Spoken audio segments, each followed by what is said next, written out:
to be spoken up. Drop a bomb. Back with a vengeance. KG's back with an entrance. Big up to those in attendance. Look at that. Reds come together like Tetris. No rules, this one's reckless. None can compare with the KG Don. Better take it when he drops that. Going on reckless, trust it's on. It's that time when he drops that. Who are you on? Your club! I said drop a bomb, Dad.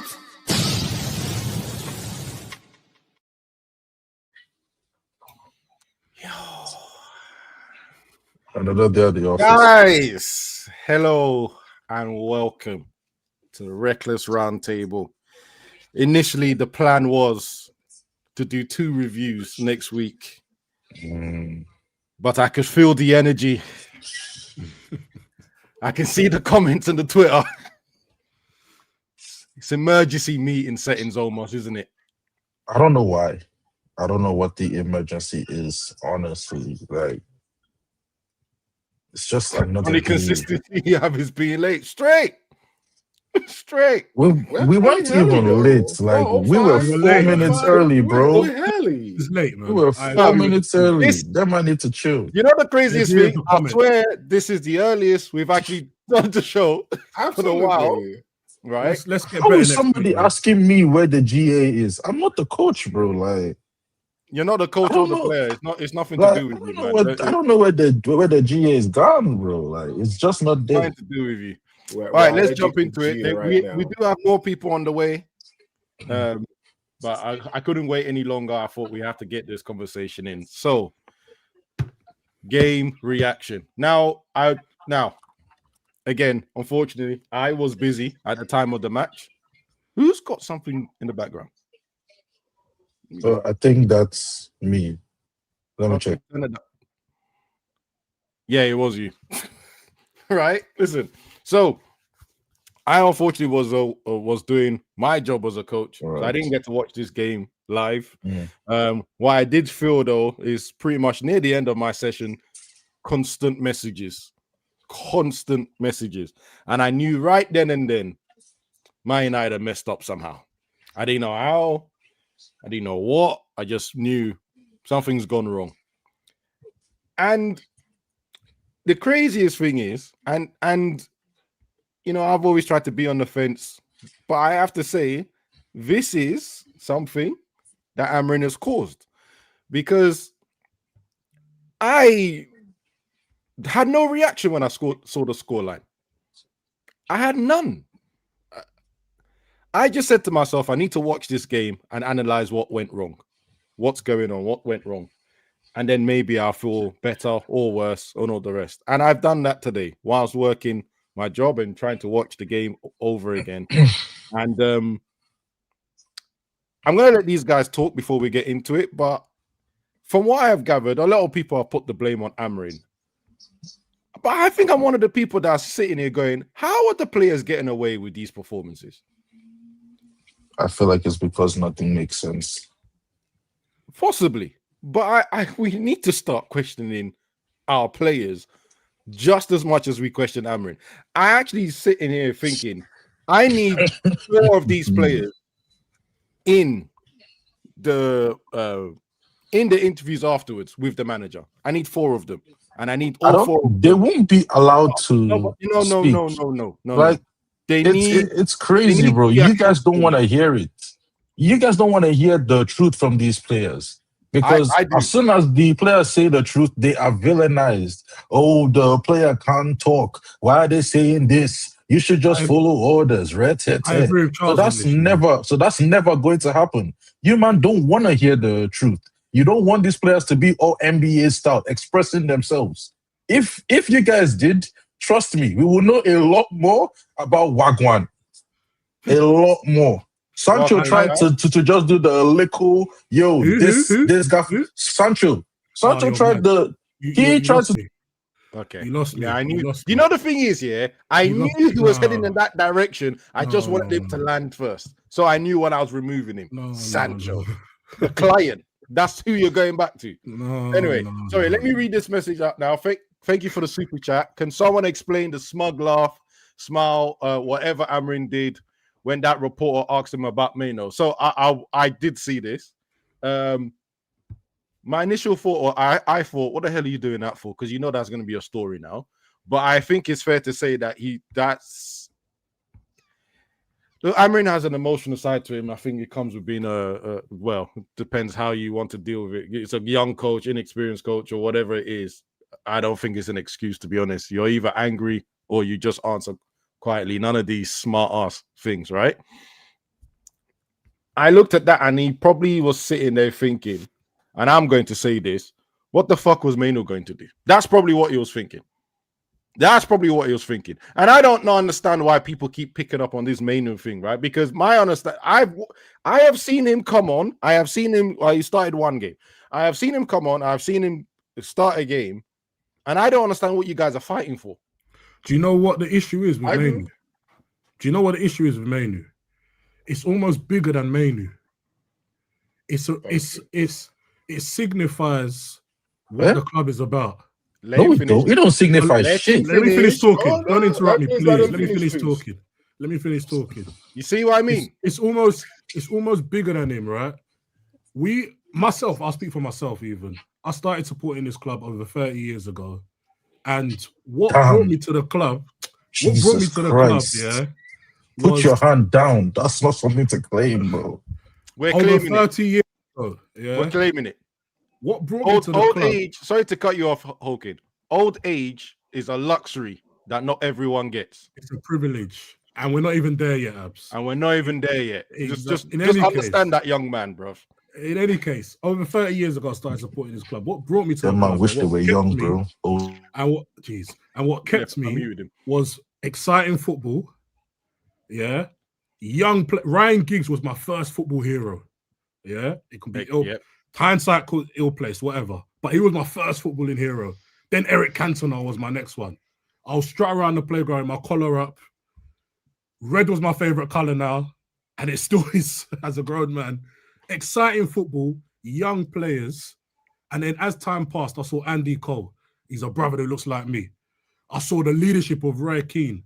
I saw a club and a team that was brave, that tried to win football matches. And as I started getting older and more mature and start understanding the thing, we prioritized the young players, young homegrown players. It's almost like we call the fear of dreams. It's almost like this place can make your dreams come true. It was something bigger. Do you understand? Now this guy's come in and he's kind of cut everything. He's not alone, but he just seems to have no regard for the culture and for what a lot of people deem special about this club. Exciting football. And we romanticize Ferguson's reign. He didn't play attacking gung-ho football every single match. But what he did do every single match was try and win the game. And most of the time, it was exciting front foot football. There were times when we would be a bit more defensive, a bit more this, a bit more that, whatever. But we were always trying to win the game. There was always a plan to win the game, no matter what happened. It was always brave. And games like West Ham, whatever, this, that, and the other, you don't need tactics. You go out there and you go and beat them. And if they were even brave enough to score a goal, you go and show them something else again. 100%. If they even try and look at you. And football is a simple game, right? It's been overcomplicated by people like this. And coming back to the whole Man United thing and Mainoo, it's not even about him anymore. It feels like there's, and I spoke about this on I think Tuesday or whatever day it was when we had the last pod, that it feels like there's a tug of egos here. We've got some people protecting their egos in the boards. Okay, we've hired this guy, so we've got to make sure that this works. The manager, and you mentioned his age, he's very immature, but I don't think it's down to his age alone. I think he's just an immature, emotional guy. Maybe as he gets older, he will learn to handle that. But as a man, and I don't care what people say, as a man, I expect you to have better control of your emotions at this big age that you are at anyway. He's clearly over-emotional. And he's clearly at this big club too, in love with himself and his ego. And it feels like this, he's got to prove that his formation system works more than more than the priority of the club. He's got to prove that the players he chooses are the right players more than the club doing well. And he's also got to prove with Mainoo that he's making the right decision. And that's more important than anything else. And it feels like it's personal with Mainoo now, but then it's about him proving himself and his ego. And like I said, coming back to the Mainoo thing, it feels like it's bigger than Mainoo because a lot of people, myself, I speak for myself, see Mainoo as representative, one of the last things that kind of link us to something of our culture. And this guy is just disregarding him. To make it worse, it's not as if he's being shut out from a successful team. The team is bad. The midfield is bad. And the things that he's saying we lack, or Mainoo lacks, other people lack it even more so. And it's really, really odd. It really does feel personal against Mainoo. And I'm sick of this man or this boy, whatever. Let me quickly cut you off. I got some super chats to read, and then obviously I got to thank someone as well. So first things first, he said, this is for the lineup on the channel, better than United. Appreciate each and every one of you, but can't lie, I feel detached from the club, no emotions. I'm getting there, mate. I am getting there. I'm becoming more there, bro. There's nothing there. I know the manager will come out next week and say, I answered the question for Mainoo. I was emotional about the game and answered accordingly. Yeah, I think so as well. And by the way, it's Ronald 07. Thank you very much. Shout out, Ronald. Yeah, big respect for that. 10 gifts, 10 gifted sport memberships. But I am tired, bro. I can just tell already. Hawking, thank you so much. One of the best relatable monologue I've heard on this channel. You should have heard a conversation we had offline before we started, man. I'm telling you. We should have done the show just on that. Like, this is I actually think we're gonna do it one day. We're just gonna do it. Let's reminisce. Let's reminisce. I think just compare generations, a little something. So really quickly, I've seen a comment there saying Mainoo lacks intensity. Yeah, nothing Amarim says is. Listen, I'm not a prick, right? I'm not gonna be sitting here and my eyes are telling me one thing, but because this guy over there is saying something else, I'm gonna believe him over my eyes. Like, no, I'm not listening. That guy, he's made people believe now that Mainoo can't cover grass. That Mainoo can't. To be fair, Hawking, right? Before this brother got the job, that Mainoo can't control games. I know what I saw with my eyes. Hold on. One second. Before he opened his mouth and said Mainoo can't cover ground and all the rest of it, most people, when we looked at that formation, had already said they were dropping Mainoo. Most people. So before he said it, said that. I don't know if most because I'm one of the most, because I said it before he was even hired. When we did the formation, everyone questioned me on why, and I said he's not going to be able to do the box to box that you need. Speak for yourself. And either way, it's a stupid formation anyway. Brother, we're allowed to organize the players in a different way. The formation currently has 7 players playing out of position. Or playing outside of their best position, out of 11. Yes. Anyway, Friday night. I'm supposed to be playing with my wife, Okay. Hey, So I'm actually happy with the last statement that Hawking made about his wife, because I was gonna ask, because of my first statement, people that were saying that why did all this now came up, and I hope my sound is good and all that. For those who have been married or who are in a relationship that actually understand the way this world works, the lack of conflict does not mean there's a peace that is present, right? Because there's no argument every day does not mean that we are in peace, right? Because they are saying, all of a sudden, people are now complaining if we had won that game, people wouldn't have talked. But that doesn't invalidate everything that Hawking just said right now when it comes to this coach. You see, when Moyes was our coach, it got to a point I stopped watching Man United as a whole. Yep. Like, I didn't, because keep in mind, for us that we're on the state side, for us to catch some game, we have to wake up at 6 a.m. during daylight saving. And I'm sorry, if the team is not going to give me joy, at least let me sleep properly. So I didn't suffer myself. I didn't suffer my sleep. Then now come back. Now, those who are saying Mainoo is underrated, okay, that's your opinion and you have a right. But let me give you these. And once again, this is the way life works. Within the context of Man United, we've seen Mainoo excel. That's just a fact. Within the context of Man United, we haven't seen this coach excel. All right? So if you are trying to say somebody is overrated, the person that's actually overrated within the context of Man United is this stupid coach. And a few weeks ago, I said that I'm on Amorim, we shall see. I've seen enough. I have seen enough. This man needs to go on every front. Yep. The man does not stand for everything that this club stands for. When it comes to being brave, and I look at people's body language. I've seen a few coaches. I have some gray hair here and there. This coach does not look like a coach that people want to run for, give their all for. And you know why?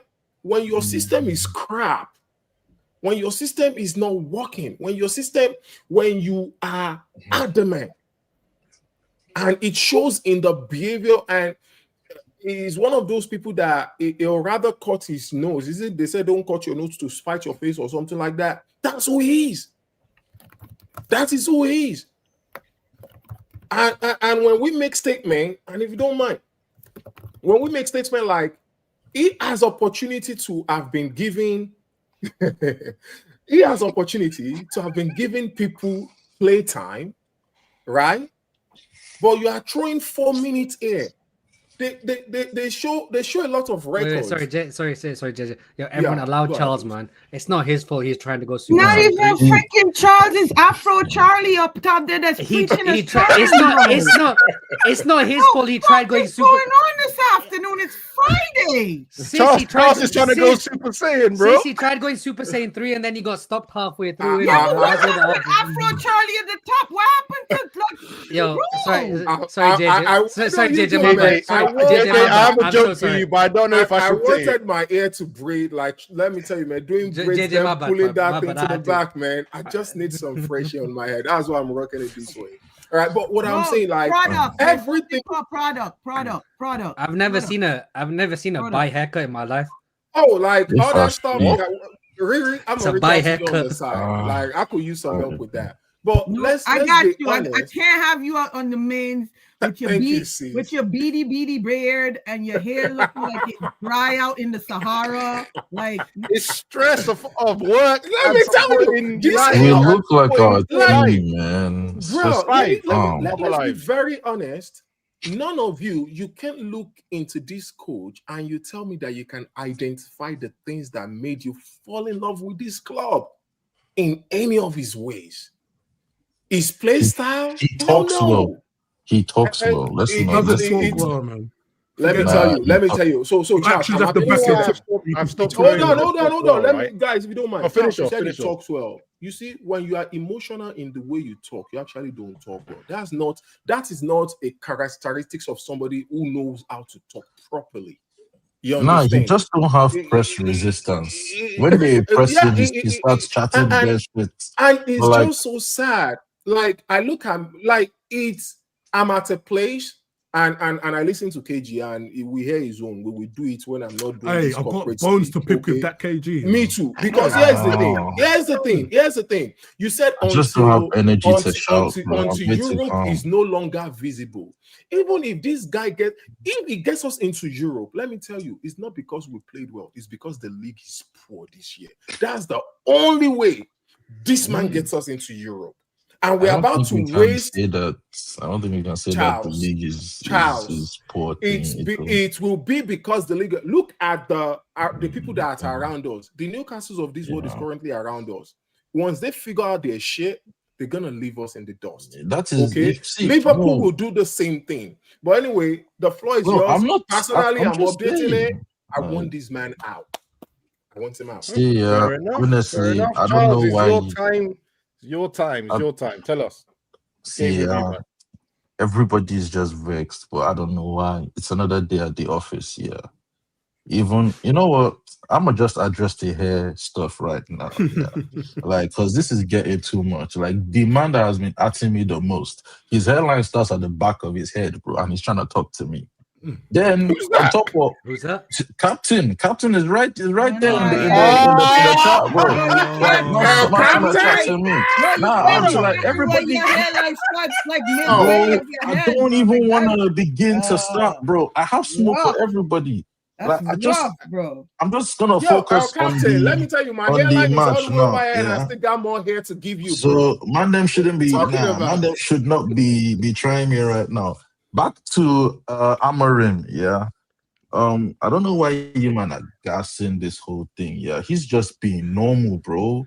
Like everything we've seen, it's consistent. Even the way we concede, we will be holding on to one goal, and we always concede near the end.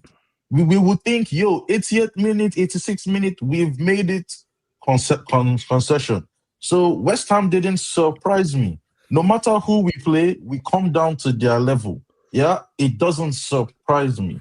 This whole Mainoo situation, on the other hand, I feel like they're begging it, bro. I honestly feel like they're begging it. Nobody is playing well. We all say this all the time. So why do we want to put Mainoo there to not play well also? Next thing you know, everybody's calling Mainoo shit. Next thing you know, everybody's saying Mainoo should go for 15 million. Like, what are we doing here? Leave him alone. Right now, he's on the bench. Everybody loves him. Everybody wants him to play. Put him in the starting lineup. Let us lose to Wolves. Let us draw to whoever is next. And let us lose a game. What people are saying about Mainoo, it changes like that. Leave the brother alone. Everybody's saying Amorim needs to go. They've told us he is staying. So what do you want to do? Believe it, don't believe it. I have just given up, honestly. Because of how Ineos tend to run their sporting ventures. And I remember I said this the last show. This is too big. This is too big for them. If they behave the way they behaved in every other sporting venture, this would be the end for their sporting ventures ever. Right? I mean, everyone this week, we've seen Nice fans attacking their players and their coaching staff and their everything else.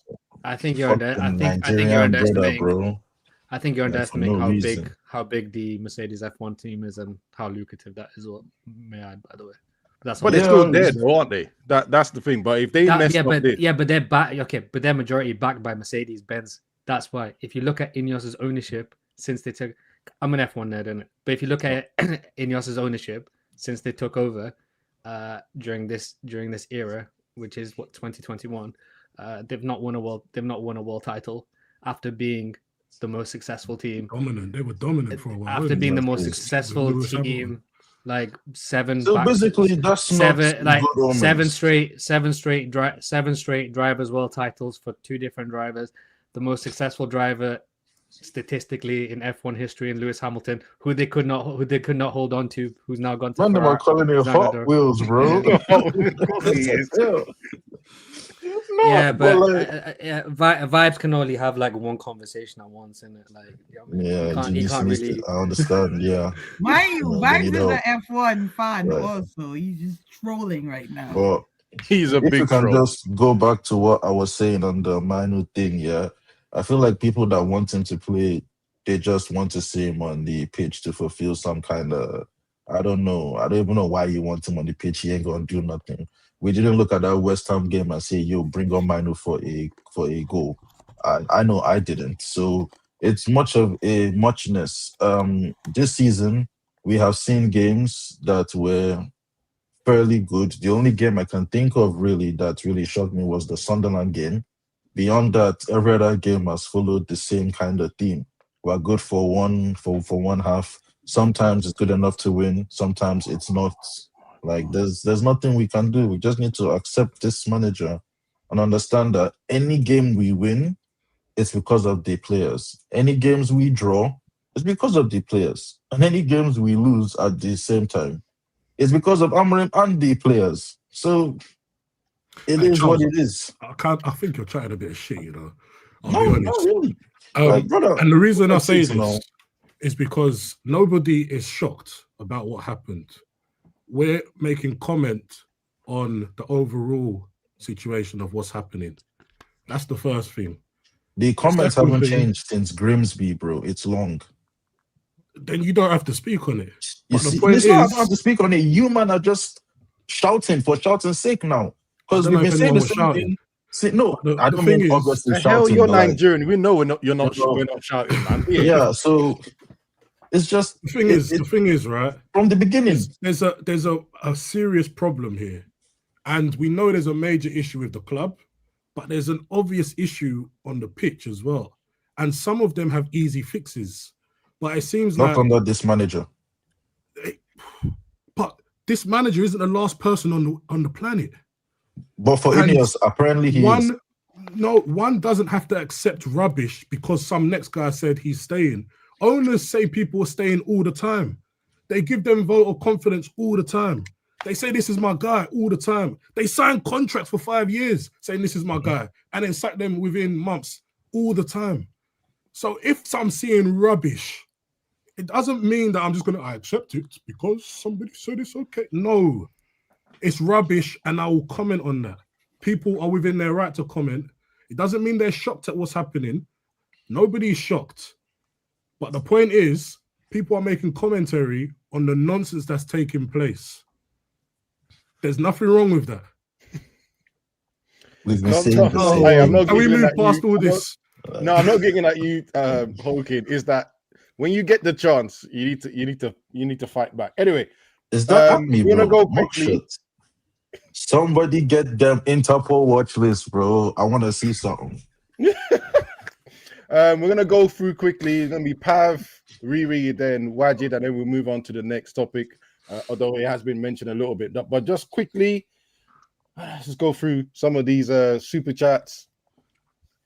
Motto of this club is youth, courage, and success. The last match was the opposite of that. We need a goal or whatever game state the centre back is coming on. I'm not really agree. Anyway. We're always here. We'll talk about that in the next. We'll talk about that in the next bit. Hold up. You are dead, bro. Like, what are we doing? Hold on. English is my favorite subject, but what the fuck is that? Larry, please, could you simplify, please? Because what is that? He doesn't like simplifying anything. I don't think we are consistent. I understand exactly what he's saying, by the way. So he's saying that we are very good at being inconsistent. That's one thing you can. That's all you have to say. That's all you have to say. The whole roundabout thing was just long. What is up with that word? It's a Nigerian way where you use big words to, collaborate. Just make the sentence long, right?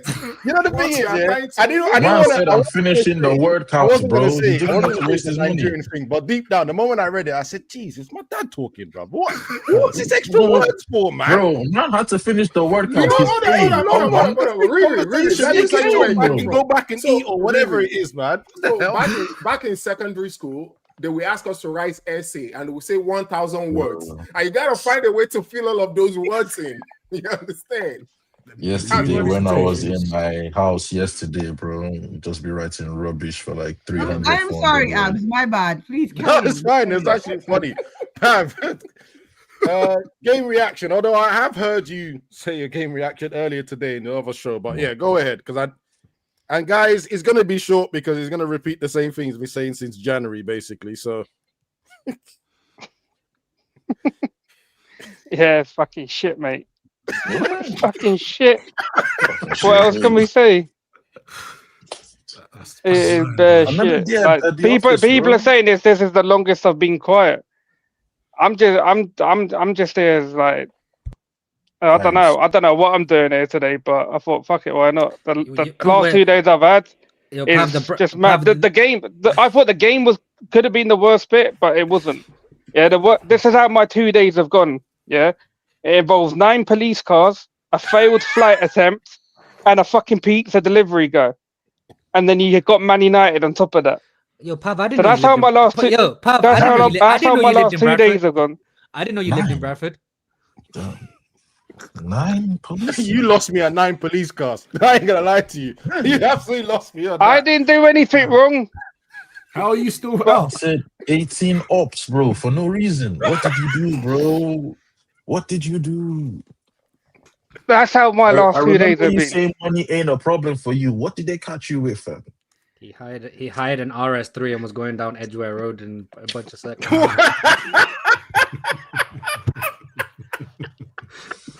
The big exhaust pipes, yeah. Playing and then there was a song called Amplifier that would just blast the ground. All Nah, someone just put in the chat Brady Stan, bro. Come on, what the fuck? Wow. Anyway, let's get back to football. Oh, and then on top of all of that, I got told by NN that Indians and Pakistanis are all the same. So it's been a good 2 days. I mean, been good 2 days. I mean, that's normal, innit? Yeah, that's just Dude, no, it's an honest don't go into that mistake. direction. Stay out football. That's just normal. But back to football. Back to football. You can't play better in a shitty system, by the way. Those who are saying that Kobe have to play better. No, the system is shitty, so you can't play better there.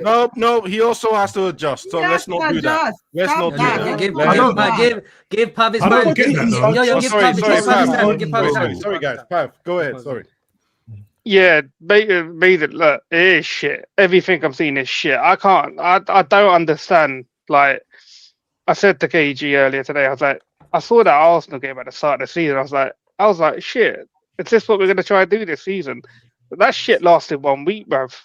1 fucking week. And we were basically... I think that was overdone, you know. That performance was overdone. But carry I on. was just like, for fuck's sake. I thought it was JJ with his side chicks. Yeah, and then I don't know. The players are shit. I'm gonna say it again. I feel like the youth, and I'm including Lenny Yoro in that because he is young. I think they're being fucking thrown under the bus by this manager, and sooner or later they're all gonna go. Lenny's gonna go. Cobby's gonna go. JJ Gabriel, 2027. Get your contract with Barca. JJ Gabriel, no, we don't need to go No. Get yourself out of here. Yeah, I know Samuel Luckhurst is saying that Barcelona want him, brother. Get yourself over there. Be quiet. If Amorim is still here, you ain't getting used, bro. You are not getting used. All of them, bro. As much as I try and sit on the fence and stuff, Amorim is not here in 2 years. I'm already at the point that if he doesn't get us Champions League football and he's still here next season, I am not watching any games next season. That's where I am. Where you've got teams, Charles, shut up. Where you got teams dropping points all around us, right? And we can't even capitalize. And some of these teams are playing in the fucking bottom 5. What is going on? Oh shit! These are the teams that are supposed to be beaten at home as well. Fucking at home, 1-1 to West Ham. Everton 1-0 loss, but it's fine because we went to Palace and won 2-0 against fucking what's that team that KG represents? Richmond, the fucking Richmond Rejects. Is it Richmond? I can't remember. Well, bro, I don't know, man. The manager, like there was a whole segment, a whole fucking segment they'd done before that West Ham game about the set piece thing because apparently we're second with the most set piece goals or something. They did a whole segment on it about his coaching stuff. With Arsenal now, isn't it? Or what we was? I don't know. A whole. The funny enough, they did that segment, and then we go fucking concede from a set piece. Obviously, Mazzarri blocked it off the line.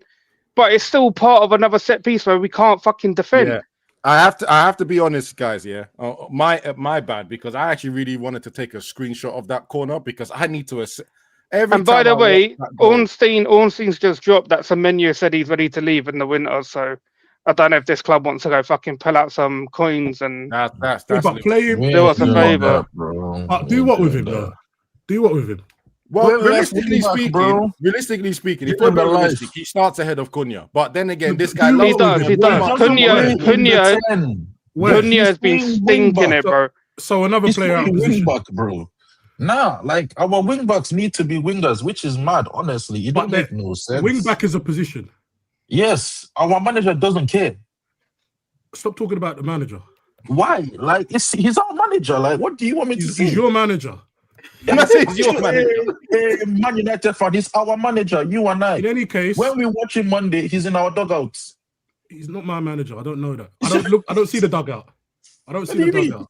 I'm watching He's the there, players press on the pitch. conference everywhere. No, but in any case, bro. The Semenyo thing, right? And this is my point. When people say buy players for the club, I hear that. But at the same time, you do build a squad for the team that plays, right? Regardless of who you're buying for, you build a squad for the team that plays. And if the team only has one way of playing, we've already got no wingers, really. Well, we've got Mbumo, he's a winger. Ahmad is a winger also. We have two wingers to fill 4 positions, really, in a squad. I mean, Cunha can play on the wing also. You can just force it. Can play. Yeah. Okay, 2/3, right? But then none of the wingers play in their correct position because of the way this guy lines the team up. So we're looking to there's another winger who's been playing well over the last year and a half or 2 or whatever in Semenyo. He's available at a decent price. But if we sign him, what are we going to do with him? Because we're not going to put him in a position to succeed. Do you know with the Semenyo thing? I think we'd be better off with Jarrett Bowen, to be fair. No. Bowen plays on the right. We're too right-hand strong. We need somebody that plays on the left, or I would have done that. Yeah, he wouldn't. Honestly, he wouldn't work. Forget signing players, man. I hate the transfer. We need players, bro. We need players. We got nothing. Hold on, guys. Hold on. I hate the transfer. Everyone gets excited by new toys. What are the team doing? Yeah, like we just want new players. Like we're not doing that. Muting. Thank you very much. I have to meet people. All right. So Amanor, thank you for your question. Waj and Pav, I don't know why he specifically said you two. Name me one player. Because brown people don't get a voice in this channel. We are just here. Well, I'll give you 30 seconds. He is actually pointing out that brown people need to speak more. Wow. Okay. Oh, I thought we were all Bane, but okay. You could be part of that, Riri, because you're part Indian as well. That's why I said it. That's why I said it. I stand with my brothers from South Asia. Hey, you two, you've been asked a question. Go on, please, this guy. Go on, Majid, you go first. Absolutely no one. Next. Yep. A player called Mohammed Singh, I believe. Techie baller, you know. Techie baller. He's lining up against the West Indies in February.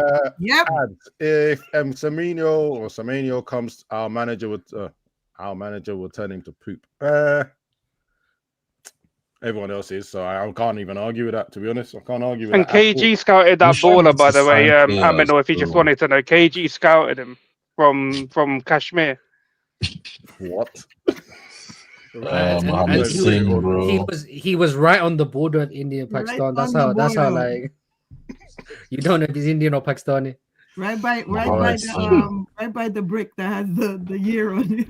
All right, before I move to the next topic, Riri, Wajid, give us your thoughts on the game. We're gonna move on to the next segment afterwards. Sis, after you. No, go ahead. No, please. I'm here for the kicks, bro. You know the kind of. Well, the game was lovely. Yeah, very, very lovely. Basically, as soon as can you see my background change? Give me a minute. As soon as this man right here.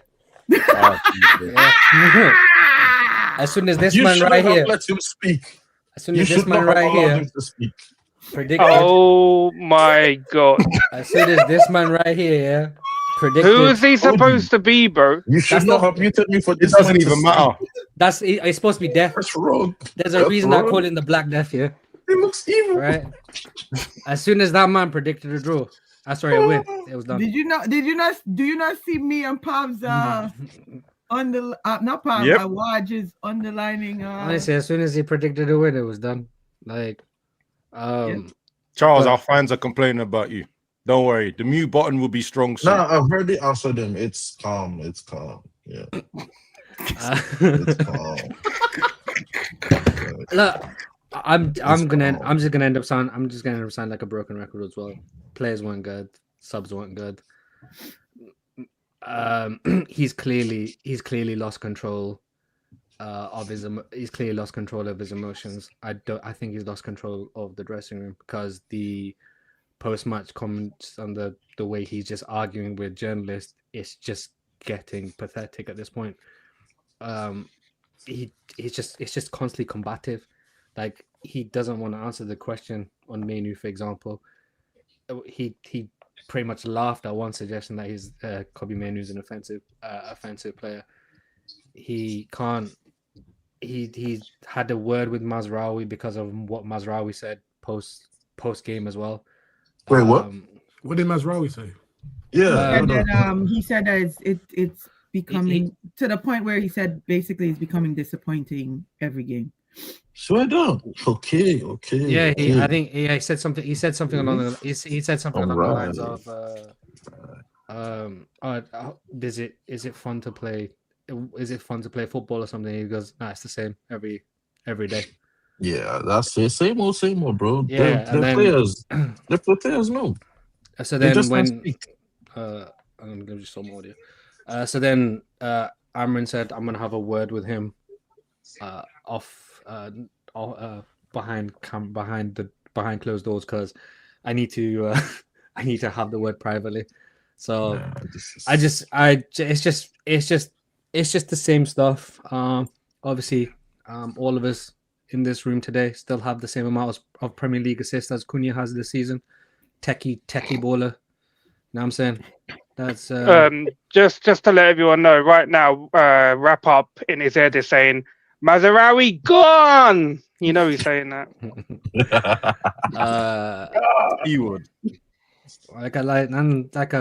Like I said really offensively last week, the only place he got an assist was the favelas when the police were shooting him down for the drug raid. He's fucking shit. I'm sick and tired. Mount gets a goal. Cunha walks straight back in the side. He's still talking. That's okay. Nah, this is mad. Sis. We all had that, right? It wasn't just me. Oh, I'm up. What were you doing? What happened? So ahead. It's just okay. I understand. Nobody told me. What's going? What are you going on about, Charles? I don't know what he's going on about. What are you talking about? I thought I heard something, but I think it was just the breeze or something. Like it's a window. Wait, what? I'm confused. You want to speak up? Say what you're saying. What are you talking about? I didn't hear nothing. He's on the same meds as his manager. Yes, I am. Yes, I am. Yep, definitely. The game. Favelas and them that goal that we conceded in the 83rd minute. I've seen our team do that under other managers, not just under this manager. So that's not on this manager. I don't blame this manager for that.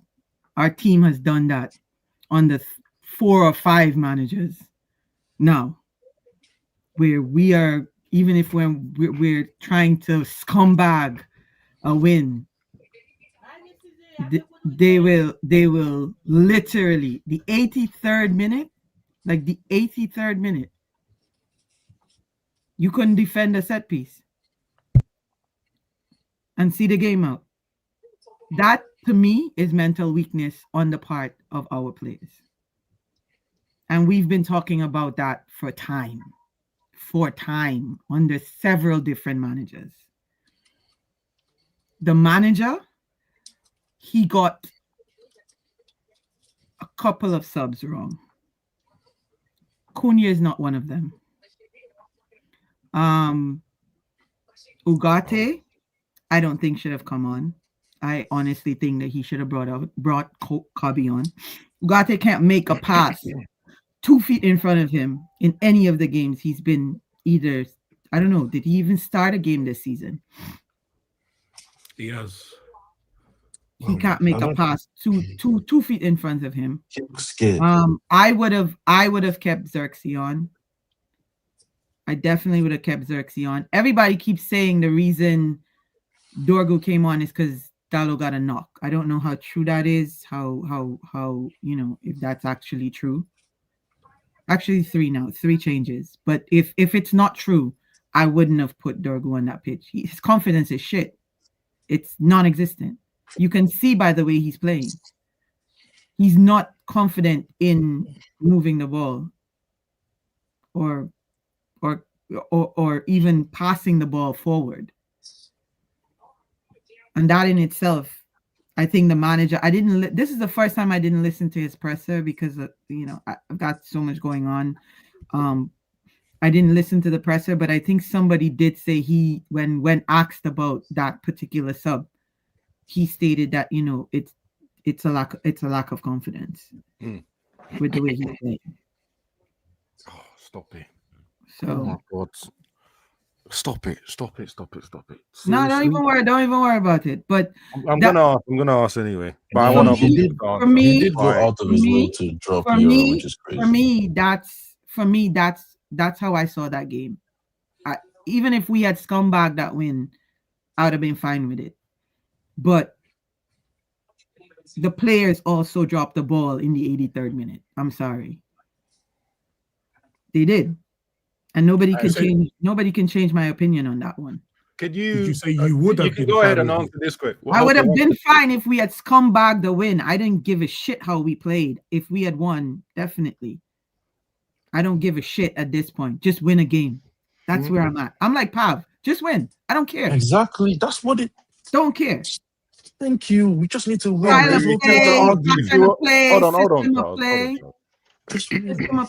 of. We've been asking that for time. Like every time we get a manager, the arguments and the discussions are the same. It's either the system is not working, or the style is not working, or this is not working. We go back and forth. It's like playing ping pong. To me, it's not our fault though. The managers come. Hold on, Jesus Christ! This guy, he likes the sound of his own voice. Yeah, to me, the performances matter because the performances over time, the results will follow. If that makes sense. Like if you're consistently performing to a good level, you will lose the odd game that you're not supposed to lose, and so on and so forth. But over time, you will get the results that you deserve. But the scumbaggery, you will also get the results that you deserve. And that's what we're seeing now. Because we've not, in the time he's been here, I don't think we've won a single game convincingly. I'm not talking talking about scoreline specifically. I mean performance. Sunderland, Everton. Performance. I'm talking about level performance for the whole game. I can't think of one game that we've won convincingly in the whole time he's been here. It's been pure scumbaggery and no, Hulkin, I'll give him.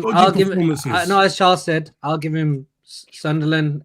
What Sunderland game? The one this season? Everton. This season 2-0. Everton 4-0. 4-0 against Everton. The 4-0 against Everton. I don't think that was a good performance. And I'll give him. I don't think that was a good performance. And up until the substitutions and the mistakes, I'll give him the Brighton game because the Brighton game we were in full control. Okay, so but I said the whole game. So the Brighton game's already out. Nah, but look, I'm not even defending him. I'm trying to be but you have to be as fair as possible. I'm giving you my opinion. I can't one game, maybe Sunderland.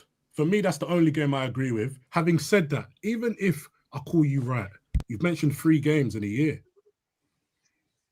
Mm-hmm. So as I said, they're right. It's not. It's even if you're right, it's not. Do me a favor, check your WhatsApp, please. Who? Check your WhatsApp. It's just. In any case, coming on to that comment where the guy says the manager who changes the mentality, I agree with everything most of what you said, Riri, about the players taking responsibility. I do agree. The part where I see it a bit different, or I'll push back a little. And I do see this point. I'm not going to absolve the players as much as this comment does, but at the same time, the manager does lead from the front and dictate a lot. And I feel like he has set up a lot of these players to fail in terms of how he's positioning them, the positions he's putting them into the pitch, the instructions, the approach, and then also a lot of the comments that he makes publicly about them Obviously, we don't know what's going on behind the closed doors and so on. But I feel like even when it seems that all the decisions that he makes erodes at confidence and it erodes, it doesn't give them the best opportunity to succeed. Even looking at Aiden Heaven the other day, the Euro and Heaven situation over the last couple of games is crazy to me. It's crazy to me. And he's almost hurt two young players in how he's managed them. And that could have been done. Even why would you play a player who's so inexperienced as the middle centre back? Do you know what? And then hold on. aren't even centre backs. That's the next topic. That will be covered in the next topic. Okay, well, I just said Riri's spoken. All right, let's move to the next topic. Sorry, I just need to answer. Sorry, Abs, can you quickly move the super chat, please? Because Riri's answered it. Yeah, okay. I was just going to answer it now and say. Sorry, go on. No, it's fine. If you are really sitting here and thinking, right, that these players, professional players on high salary that do this every day of their life, right, need a manager to motivate them and run, which is what they're not doing on the pitch right now, then you've lost your absolute mind, right? If you split into individual motivation and a manager motivation, I'm saying in a good team with good players, 70% of the time they individually motivate themselves. Yeah. Can I speak I am watching these players. Sorry, let me finish this. I am watching these players, minus the young players, if you want to say that, but even then, they should have more. I am watching these players, especially the senior players, and I'm saying a lot of them are hiding. And Casemiro is the perfect example of that. He reduced his hours. He could reduce his time on the pitch. He went into the change. He lost weight. He started running a bit more. And this is a 33-year-old man that people told him to retire a season before. He's come to prove his worth to the point now we can't drop him. And every time we take him off the game, we lose control of the game. Right? That's an example. And this is where I'm not saying sell Kobe, but I am expecting him, hey, pick up then. Pick up, change. Abs, when? He's not started this season. It doesn't even matter if he's not started. How do we know that he's not pulling it up in training? Like he's doing everything he's been asked to, yet he's still not being given the time. I will say, right, at any point in this season, has Kobe come on and changed the game for us? Because he used how many chances has he had? Because he's been coming on. The last game he come on was for 4 minutes. The only game, the only game he started against Grimsby, yeah, he didn't start. He started Grimsby, but the whole team that day was dog shit. But Bruno again. He played 20 minutes against Brighton. Right. The problem is, I understand people. The whole academy thing is part of our DNA. Like Amrin started the least amount of academy players during his tenure ever, and we're only 50 games in. But there does come a point with Kobe where if you're consistently on the pitch, like the Ugarte thing where we concede after 5 minutes, like there's that mad stat that he comes on 5 minutes on, we concede. There comes a point where you as a player have to do something on the pitch, right? But it's not actually fair because 1 week it was Kobe's doing so well, like it's like I don't know why it is my fault that I can't even play. Me personally, I've said the same thing about Kobe as Abs is saying today, which is he must not be doing enough. However, if the reports about Ugarte are true and he wants Ugarte gone, then he's contradicting himself. Exactly, that's the thing. He's not making sense. For a coach that actually have common sense, I can agree with this your defense that you know what Kobe came on and Kobe didn't do well. I'm sorry. Everything stops with this. Start and stop with this coach. They can't be. They can't. I'm not even trying to defend Amrin, but you can have separate arguments. The manager can be dog shit. But any player, any level who has played this game, you can also be dog shit when you're on the pitch as well. Two arguments can be true. So here's the thing. Hold on, Pap, if you don't mind. And I hate to be philosophical about this. A good plant on a bad soil is a bad plant. I'm sorry. You still, no matter how good you are as a player, you still have to work within the confines of the system. And if the system is dog shit, it's not going to work. No. Okay, the system is dog shit, but Casemiro can do it at 33, 34. And when hold on. I'm going what you just said. Hold on, I'm going what you just said. Right, Casemiro can do it when his legs are gone. But Mainoo comes on the pitch for 12 minutes and he can't complete enough passes. It's not about legs. He loses the ball every time he touches it. What are we doing here? He can't tackle. He can't chase a man. He's not a defensive player. It's not that. Hold on. I'll take on this fight. Sorry, hold on a second. I just want to go. Let me go back to that one. Let me go back to what Charles just said. Charles just said he's not a defensive midfielder. We just shouted at Bruno 2 weeks ago for not defending against Everton. Charles doesn't need to fight my fight. When Casemiro was playing in the 3-1-6 of Ten Hag, when Casemiro was playing in the 3-1-6 of Ten Hag, was it a Casemiro problem or was it a system problem? It was both. Also, it was both. Casemiro wasn't playing regularly last season. He struggled when he was getting small minutes here and there and whatever. It's when the manager started giving him consistent minutes that his performances improved. I also think his improvement's been overblown, but we can agree to disagree on that. True, that is very true. I feel like Mainoo, to me, I agree, Abs. Mainoo hasn't done enough, but I don't think he's been given the opportunity to do enough. I also think that the manager is almost setting him up to prove. He's showing all of his weakness. Your manager's supposed to cover your nakedness. He's showing all of his weakness. Shouldn't be trying to play. Then you shouldn't be trying to play, bro. He shouldn't be. Okay. Hold on. Let's move into the next point. One second. Did Amrin manage? Pav had a question. Pav had a question before everyone cut him off. I'm gonna let Pav talk first. Yeah. So the next topic is, did Amrin manage the game? Okay. Let's move. Pav, I'm gonna let you ask your question, and then I'm gonna bring it to. I'll give Charles the chance. Everyone was making a valid point about the mentality thing, Kobe, right?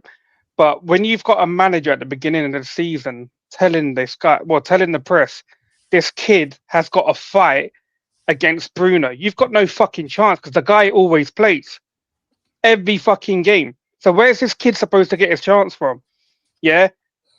What's the manager doing to improve his mentality, or how's Kobe going to improve his mentality when he's not getting the chances? Because your manager is going out and telling the whole fucking world that you got to compete with Bruno, the one man who never gets pulled away from a starting 11. So what's Kobe supposed to do? He doesn't cause any trouble like the other players. Garnacho, Rashford, causing trouble, speaking to the press, got their fucking siblings talking shit. This kid is doing everything right, but he still can't get a fucking chance. Okay, how do we know he's doing everything right? We don't know. You asked me, how do I know if he's not killing it? But because if we knew he's not doing something right, the stories would have been there, like Garnacho, Rashford, Sancho. They would have been there. He's quiet. We would have heard if he was misbehaving. You're right. We don't know for a fact. We're not talking about misbehaving. We're talking about if he's good in training. Like, is he training well? This is not about behavior. We don't know. That's what I'm talking about. But we've heard stories. We've heard stories about certain players not training properly, right? But there's never been anything that's come out about Kobe that he's not training properly. It's okay. So why is it average? But then Amrin wouldn't even include him into the squad then if he was training average, because he's done that with players. He excludes them. At this point, and this is something I said right at the beginning of the season, I don't think this squad is that strong anyway. Yeah, so yes, he's technically good enough to go. But at this point, I'm looking at him, he's like, oh, okay, so here's my question I was going to ask, right? Are you guys telling me if Kobe had come on, I can't remember exactly what time this guy came on. Ugarte came on 7 minutes before we conceded. Call it about the. Well, we conceded in the 80th. We conceded in the 83rd. Yeah, so 6-7 minutes after he came on, we conceded. About 77, because there's that stupid start of we concede 5 minutes when he comes on the pitch. So it's between like 77 and. Are you all? Everyone's trying to tell me, yeah, that if Kobe had came on instead, we wouldn't have conceded a goal? I'm not saying that. Won the game? What I don't even want Kobe playing. What I'm saying is that I think it's quite reductive to be saying, oh, if he came on here. My thing is how he's been managed in general. And the game was just another example of it. It's bigger than if he came on at this time, he would have been whatever. Because he's not being given the opportunity to succeed in general. None of them are. But I feel like, and Pav, you said it, I think you and I are on the same page when it comes to this. The young players specifically are being set up to fail. They are not being managed correctly. And this is just another example of it. I don't know. I don't know if he would have changed this game specifically at that time. Even 15 minutes, how many minutes, is that enough to change a game, especially as a centre midfielder? If the centre midfielder I don't know for a fact. But hold on, Abs. Would it make more sense to bring on a guy who is better with possession than Ugarte, who is predominantly a defensive-minded midfielder, and he's really struggling? Would it have made more sense to bring on Mainoo? Yes. Well, Would I understand it more? Okay. Yes. So what I've gathered from what Ruben Amorim said, right, is that we were trying to win the second balls, right? I don't listen to what that boy says, man. Okay, but let's humor me. Let's listen to him for a second. Yeah. We know Mainoo's weaknesses. So if the ball is getting launched to the striker, then he's dropping down in front of behind our midfield. Is Mainoo going to get that? More likely than Ugarte. You're on mute, JJ. You're on mute. Apologies. How many second balls did Ugarte win? I don't know. I'm just saying this was the plan from the manager. Now you can argue that the manager's stupid and all the rest, but let's just give him the benefit of the doubt. He's looking at that and going, to answer your question, I think so, because I think Mainoo is more positionally intelligent than Ugarte has proved. I think so. Defensively. Mainoo ain't good defensively. Listen, he's not a defensive player. I said positionally intelligent. I never said a great defensive midfielder. I said positionally intelligent. The Mainoo that I saw for the first 6 to 9 months of watching him was a guy who had wisdom beyond his years, who could read the game, and who was playing in a deep line central midfield role. The best game for Kobe was when he had a midfielder behind him and a midfielder beside or in front of him. Who was the midfielder behind him? It was either Ugarte or sometimes it was Casemiro. Then it was Mainoo, because it was in a free. Then it was Mainoo, then it was Bruno. And even when you go to the England setup, Rice, him, Bellingham. So there's never a situation he played alongside Rice. Two deep alongside Rice, but we know Rice is the deeper one who can sometimes go. I get that, but generally speaking, Rice is the one that's winning the ball back. There's never a game where Mainoo is the one winning the ball the most. Or you didn't even say that he's the one that they passed to him to start attacks, but defensively, no. And that's his weakness. That is his weakness. So if he used to play, if Mainoo used to play correctly, the only person you can take off is Bruno. Because you can't take off Casemiro. Mainoo cannot do what Casemiro's doing. He can't defend like him. And again, like I said, a couple of weeks ago, we were moaning. People were saying, oh, we can't put pressure on Bruno for not tackling because he's not defensive-minded. Now you want to put Mainoo in there? Who can't cover the ground like Bruno? I disagree with you on this. I don't even think Bruno can cover ground no more. Strongly. If you look at the way he plays. I disagree with even how you've profiled Kobe Mainoo. And all this, his weakness is this, his weakness is that. I'm not buying all that. I'm not even interested because I hear so much about what his weaknesses are. So much. Does he have any strengths anymore? Again, my eyes do not lie to me, and I am not going to listen to anybody's words over what I have seen. There's not a person on this planet who can convince me otherwise from what I have seen. I know what I saw with that boy. He's a special midfield player. And he has positional intelligence. It's not always about blood and guts, running, tackling. You have a coach that cannot get the best out of him. It's about positional intelligence, and he has that. Excuse. Let me know when I can speak. I beg. No. It's your turn. It's actually your turn. Sorry, I took over with bit of the got in the conversation. Because I just want to say on the Mainoo thing, like I said, the people that want him to play, they just want him to play to fulfill some joy or something. It's not based on anything else. We play a system that all it does and all it will do for Mainoo is enhance his weaknesses. That's all this system will do for Mainoo. And you are here campaigning to throw him into that. Why the wickedness? No, you. I'm not. Why the wickedness? I'm not. He isn't going to do nothing. Charles, leave him on the bench where nobody can touch him. Where all we can say about him is he ain't playing. Because if Mainoo plays, we will say he's shit. We will say he's not good enough. For anybody to play in this leave system. Him. I'm not campaigning for anybody to play in the system, so don't misrepresent what I'm saying. We are campaigning for the coach to leave. It's done enough. It's done enough.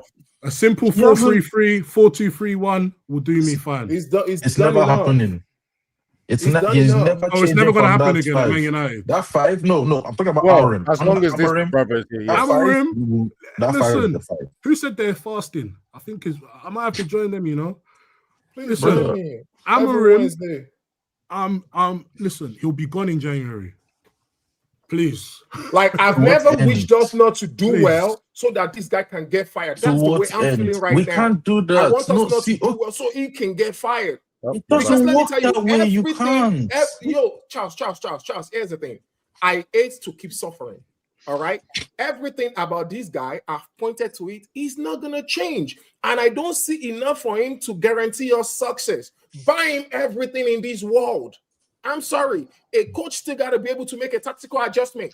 Did you see anything in Ten Hag to get us success? He got us a bit of success. No. Wait. I asked. Hold up. I didn't ask Alkin. I didn't ask Charles. Yeah. I directed that question to an individual. To me. Well, you didn't. But go on. No. He was talking, and I asked him a question. I'm about to answer. Yes, I did. Until he also became stubborn. Until he said he's going to die on the cross of 316 and putting a lone man and we're having a big donut in the middle. Stubbornness will get you nowhere in this world. You have to look at what is on the table. Stubbornness is buying the same freaking thing every day. So you are telling me in this life you have never been stubborn for anything. Change. I listen to people. Okay. I'm a stubborn man. Okay. Especially if you keep. You don't have to tell me you're a stubborn man, Hawkins. I know you are a stubborn man. What is that? I am well aware. What's that? I am well aware. Saying insanity. That is one thing about you. You will never have to convince me of. Never. Really, check this out, right? They said insanity is doing the same thing and expecting a different result. Look at NI. The only thing that got him results when he stopped being insane and immediately went back to being insane, he got fired out of the job. This man has stayed consistently insane. He needs to be fired. I have a question. Van Gaal was stubborn. You guys complained about his style of play, but he was winning games. Should have kept but him. then it became, it's boring foot. It's boring. To be fair, Riri, none of them. There weren't many fans who wanted him out at the time. It was the ownership who wanted them out. Because Jose was available. Jose was available. That's why. Bob, I'm going to tell you this respectfully. Speak for yourself, because I've been on this show long enough to hear a lot of fans on this show when Van Gaal. There wasn't even that many fan channels for United available in Van Gaal days. That's what I'm saying. That was UV. That was not UV. Was it United? Stand. Was it United Stand? Yes. United Stand. Probably. A lot of fans wanted him because they complained. Oh, the style of play is boring. It's this. It's that. Not exciting. It's not. And that's what I'm saying. There's no pleasing. My thing is there's no manager that will please this entire fan base. No manager. None. Absolutely not. If that happens, then I know for sure we're winning a treble again, because there's no manager I see out there that's going to please this fan base. I want to say something 100%. after JJ, you spoke it up. Riri, it sounds like them ICE agents are close by. The ICE agents are behind you, Riri. What? same thing on my team, bro. Do that. The lights are flashing. Look, they're behind Riri. They're flashing. She's dipping. Look, she's about to dip. You see her looking I in the don't mirror. know what flashing lights are you seeing, Pav? We saw the There was ice. flashing red lights. What flashing red lights? I just Wait, who saw the lights? Traffic lights, man. Have a look. It's cars driving. The traffic lights right there. I saw boys. ICE agents, man. Be careful. I saw the just have mask as one well. statement. I'm literally saying, let me tell you something. I'm too light for ICE agents. Oh, don't do that. Not the way Trump is behaving. All right, quickly going there. Pav and Wajid, they need to have to get some words in. Remember, we're talking about his management of the game. Did he make the right decision? I haven't spoken about none of that. You speak above everyone, so I'll give you a chance afterwards. Go ahead, Pav. What was the question? Sorry. Did he make the right? I swear, it's crazy. Stop talking. Did Amrin manage the game?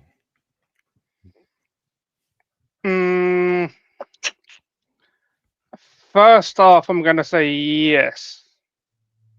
The second half, no. And it's pretty much every week the same shit. Either we have a good half, the first half, and we shit the second half, vice versa the following week. I don't know what it is. Like, when the first half is going good, and you know you don't trust your bench, then don't fucking bring anybody on. These pricks are playing one game a week. It's 11 o'clock. Nobody. It's fine. Oh, cool. I just didn't want to offend anyone. Also, both words are the exact same. It really didn't matter which one you picked up. but yeah, these if you don't trust them pricks on the bench, then don't bring anybody on. Nobody should be getting fatigued playing one game a week. Yeah, obviously this week we had the special deal where we got to watch us play twice. Probably won't see that again. But I don't get it. I really don't get it. Like what are you making the changes for? Why do you have to constantly, if you don't trust the players, bring them on? What are you doing bringing them on for? Leave it as it is. Wow. That's ice. That's definitely ice. That's definitely ice. That's an ambulance. Y'all are assholes. I can see the flashing lights now. I live in a sanctuary state, so y'all ain't gotta worry about that. Totally saying, he might be protecting us from more injuries. So I'm saying one game a week, bro.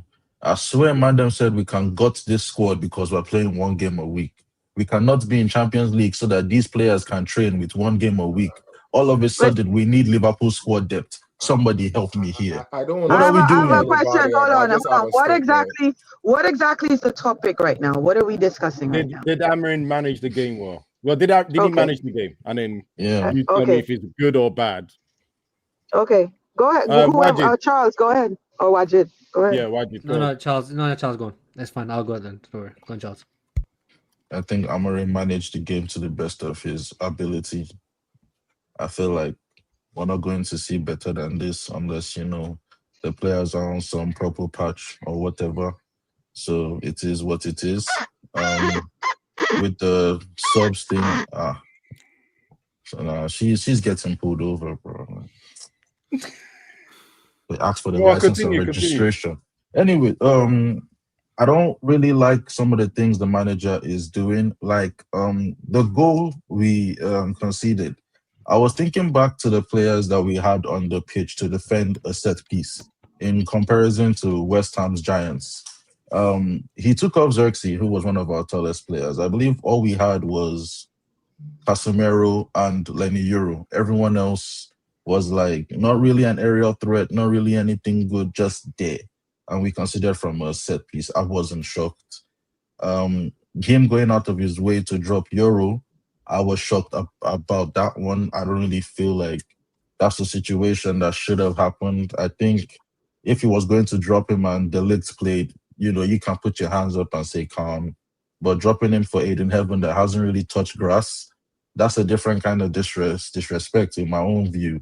And as soon as Lenny Euro came on, the first thing he did was a crunching tackle. I've forgotten who he slid on, but you can tell these kind of things are in their head. again with the team, it's going to be an up and down season.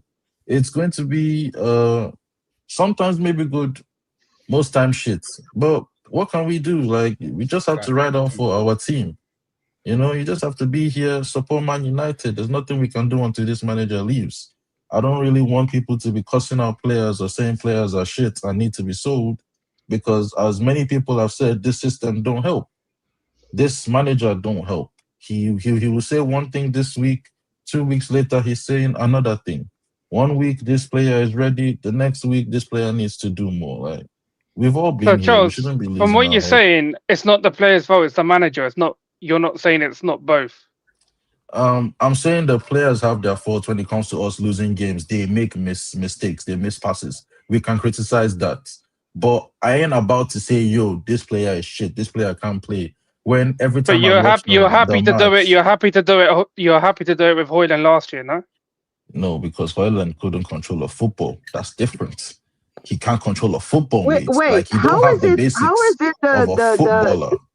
How is it the moderator of this show complains about cameras being off and then you turn your camera off? Yeah, because I wanted to apply Vaseline to my dry lips. What's going on you here? You should have kicked yourself out. You know the rules. I'm just checking. I'm just checking. Check him, Riri. Check him, Riri. Don't let him have it. But anyways, yeah, like I said, the players will hold, the blame for missing chances, giving the ball away, cost them out for that. But cost them out knowing they are not even playing up to 50% of their capability. And it isn't all down to them. Just give them some leeway, just some.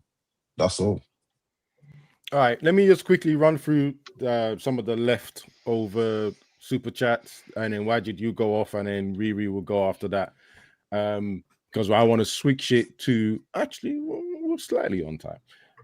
So quickly, Mainoo made his debut as the deepest midfielder away at Everton and had the man of the match performance. Okay, and actually, McTominay was beside him. I just checked. So why the fuck do we lie? McTominay at that game was actually playing deep too. So please, the way people lie about Mainoo, it's illegal, bro. What they say, the way they make this kid up, like, I swear you would think we would be top 4 with him playing. Someone said it. If Mainoo was playing for another team, we would spend 60 to 80 million on him. Then he'll come and we'll call him shit. We know, like, it don't mean nothing. Like, move on. No, I agree with that. If he played somewhere else, we'd have a fan base clamoring to sign him. Yeah. The way we're clamoring for, like they were clamoring for Baleba. Now Baleba looks like shit in Brighton. Baleba is quality, bro. He's quality. Like, we would be quality that's getting dropped. Quality that's getting dropped game in and game out in Brighton. Can I ask you guys a question? Yeah, because there's one player that we chased the last 2-3 seasons. Yeah. Wajid, you can have first dibs on this question. Plus, talk about the thing.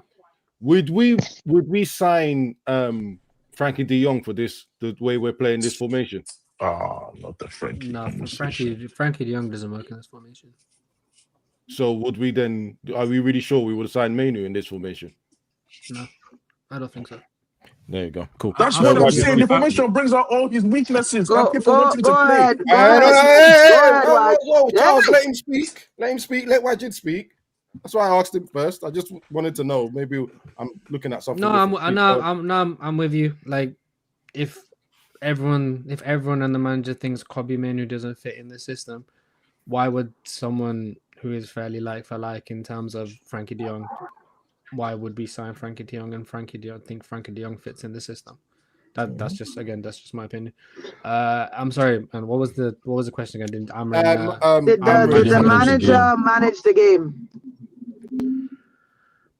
I don't know. It's just the same. It's just the same cycle, isn't it? 45th minute, centre back comes on.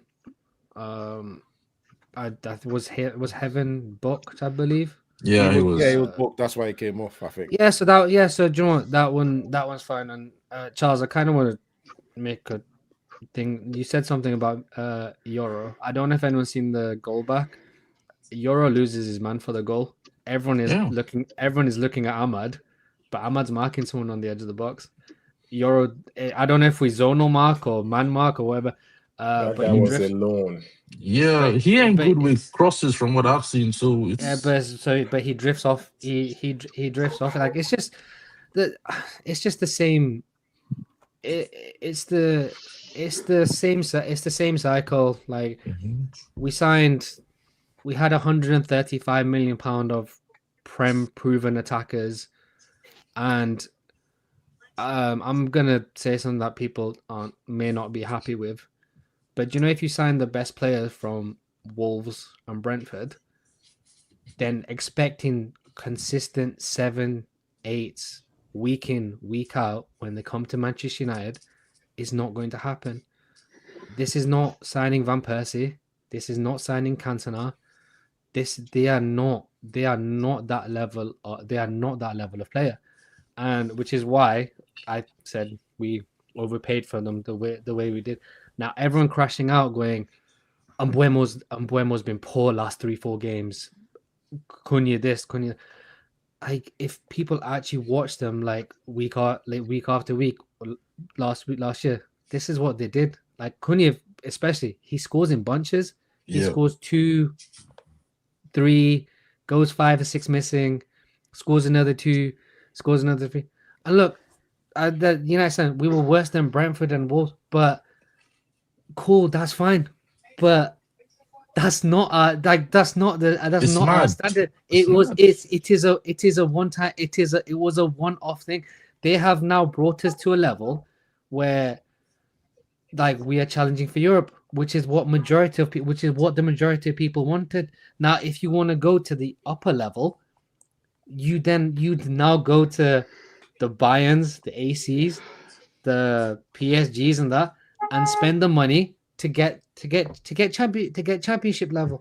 We did shop there though. Ugarte, De Ligt, Mazraoui, all them man came from PSG and Bayern, and the sentiment of what he's saying though. Don't go to the region. It's fine. You understand the sentiment of what he's saying. It's fine. You were not buying Bayern's best player, even in our Charles. I'm not Charles. I didn't hang on. Charles, I didn't say we are buying Bayern's best players. I said for us to now go to the level that we want to be at, that we used to be at, that is now the players we have to be attaining when we go out in the shopping market. That's what I said. I didn't say we're going out and currently buying their best players.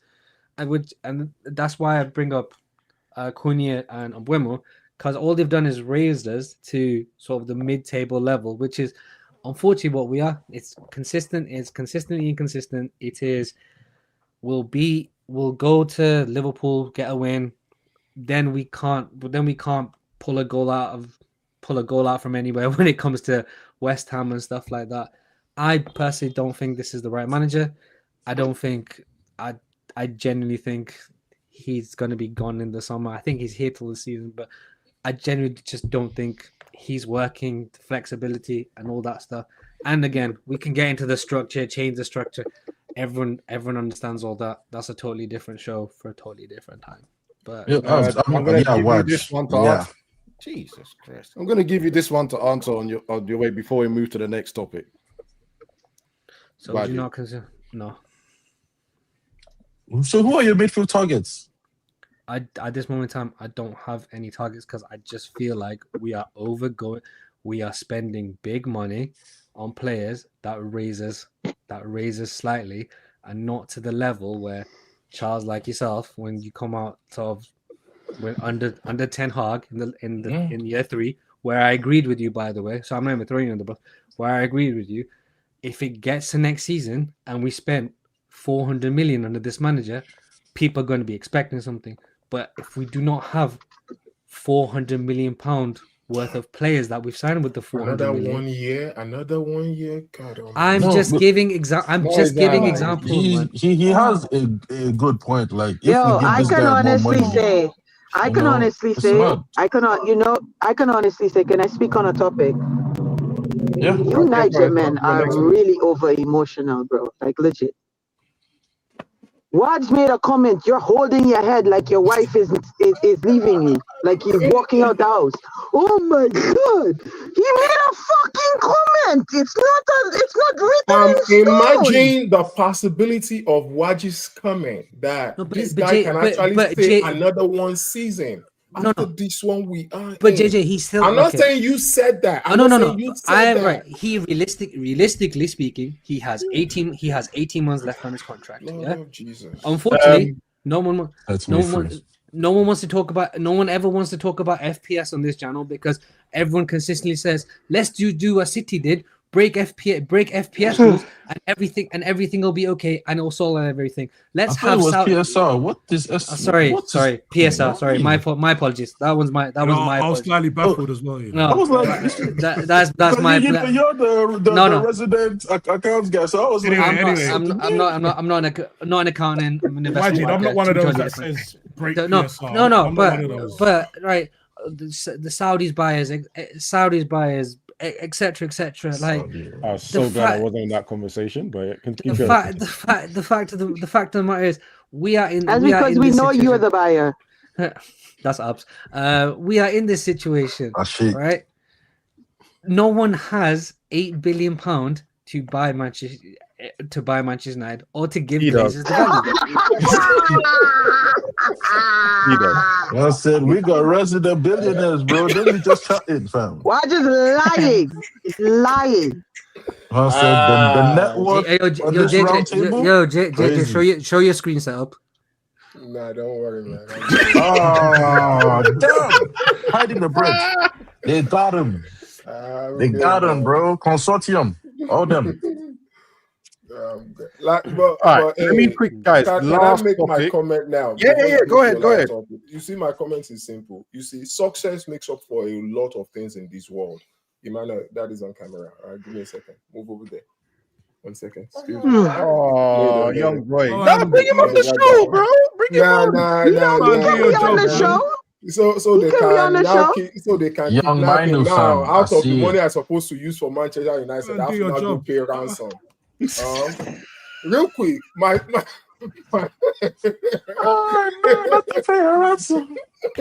you see, my comment is this, right? Success covers a lot of things. For those who are saying that if you are stubborn but you are successful, guess what? We'll be on the ride with you. We have seen success achieved a certain way at this club. That's the honest truth. So if you're gonna come with your own system, whatever that system is, and you can't guarantee success, I'm done with you. It's as simple as that. When Van Gaal was there, I wasn't clamoring for him to be. If you're winning, no, if it's ugly, that's fine. We're winning. I want to win. That's all I care for. What the style of winning, I'm much more interested in winning. So if you're not going to win and you're not going to change and you have not been successful within the Premier League, we're not talking of the Portuguese League, within the Premier League, you've not been successful. And you want to remain stubborn, I want you the fuck out. Hell no, get out. That's like that. Go to your next topic. No problem. All right. So we've got for the next few bits, we're going to look at the preview towards the next game. Now, someone said something in the group chat, and I think they haven't scored a goal in 5 games or something silly like that. Oh, no. I just know. That's exactly what I said. That's exactly. I read it, and I went, we know what's happening in it. Wow, it's always us, bro. Like, don't worry, always us. Charles, don't worry. They've only scored 7 goals all season, and four of those goals have come in 2 games. Brother, before we met Spurs, their home form was the worst in the league. Went over Who was there last? Who did they play last? Who did they play on? Was it Tuesday? Was it no Aston Villa? Was it Tuesday? They played Villa on Tuesday. Yeah, they won. Villa won 1-0. No, Villa. No, it was Forest. I watched that game. 4-2 or something, 4-3. It was Forest 1-0. They played Forest. 1-0. Yeah, Igor Jesus. That was their last game. 1 goal. My head is already pinning me. So just for clarity, so the last time they scored in the league was the 26th of October, They're definitely scoring. The last time they scored was the 29th of October in the Carabao Cup. Have they ever scored 2 in one game in the Prem this season? Probably not. So they scored. I told you they scored 2 against Burnley, and they scored 2 somewhere else as well. They scored 2 against Everton. That was in August. So I have a question. Enjoy the evening, guys. That's mad. Nah, the pause. That's crazy. And the sushi as well. Yo, I'll take her out, man. Oh, food. Fair enough. Hold on. This guy's an idiot. Didn't speak on Mburvan diving, but got pitchforks from Mount, misses his chance. Shut up, man.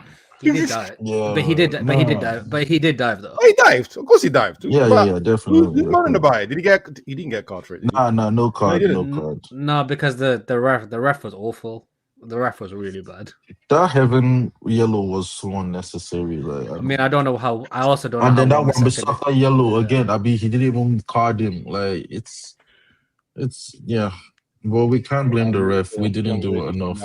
No, let's get back on the Wolves game anyway. All right, so Bissaka, bro.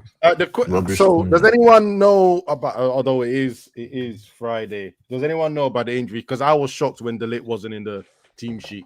And actually, Hoken, I think you said something that really triggered me when I saw that team sheet, because I said to myself, if Luke Shaw is still playing on the left and either Mazraoui or Heaven was in the middle, he's a coward. But I've realized that he did play in the left. Let's check the team. I know we're talking about Wolves, but I don't think we can call this manager a coward, bro. Not the manager, Shaw. Shaw left centre back out of position. Mazraoui right centre back out of position. Dallo left wing back out of position. Amad Diallo out of position. Bruno Fernandes out of position. Mbeumo out of position. Technically, Mbeumo's not out of position because that's why he played with Brighton. Because that's why he played. That's why he played with Brentford last season. He played on the wing. He was a winger or a second striker. They played through the 3-5-2. Yeah, and he was either okay. My bad. Yeah, but he hasn't been playing in that too for us. Still. 5 of the team are out of, and it's a standard thing. It's a standard thing when it comes to this Wolves game. Anyway, I think we will win, but every single game we play, Riri mentioned earlier about the scumbaggery, just win. I can't really get on that track. I can't get on that train. Sorry. I can't subscribe to something where you struggle against all 19 other teams in the league. That doesn't compute for me. We struggle against every team we play against. And I think the Wolves game will be no different. I think the thing that will separate the two teams will be the bit of the quality in the individuals that we have over theirs. Or they'll just do mad enough things to allow us to score. Yes. I do think we will win, but if we don't win, I think there'll be heavy pressure on him. Heavy pressure. I think there'll be serious pressure on him if we don't win. I don't think so. Anyway, okay, we'll see. I don't know. Either I way, think if he draws, I do think. Let the guy finish. I think we'll just about win.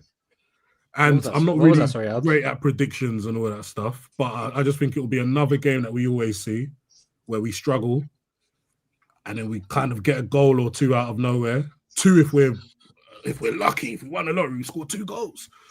But yeah, I think we will win just about. Okay. I don't think Amorim manages any game, by the way. I didn't speak on that topic. I don't think he manages any game. I already said as soon as kickoff comes, the guy takes absence. He takes leave.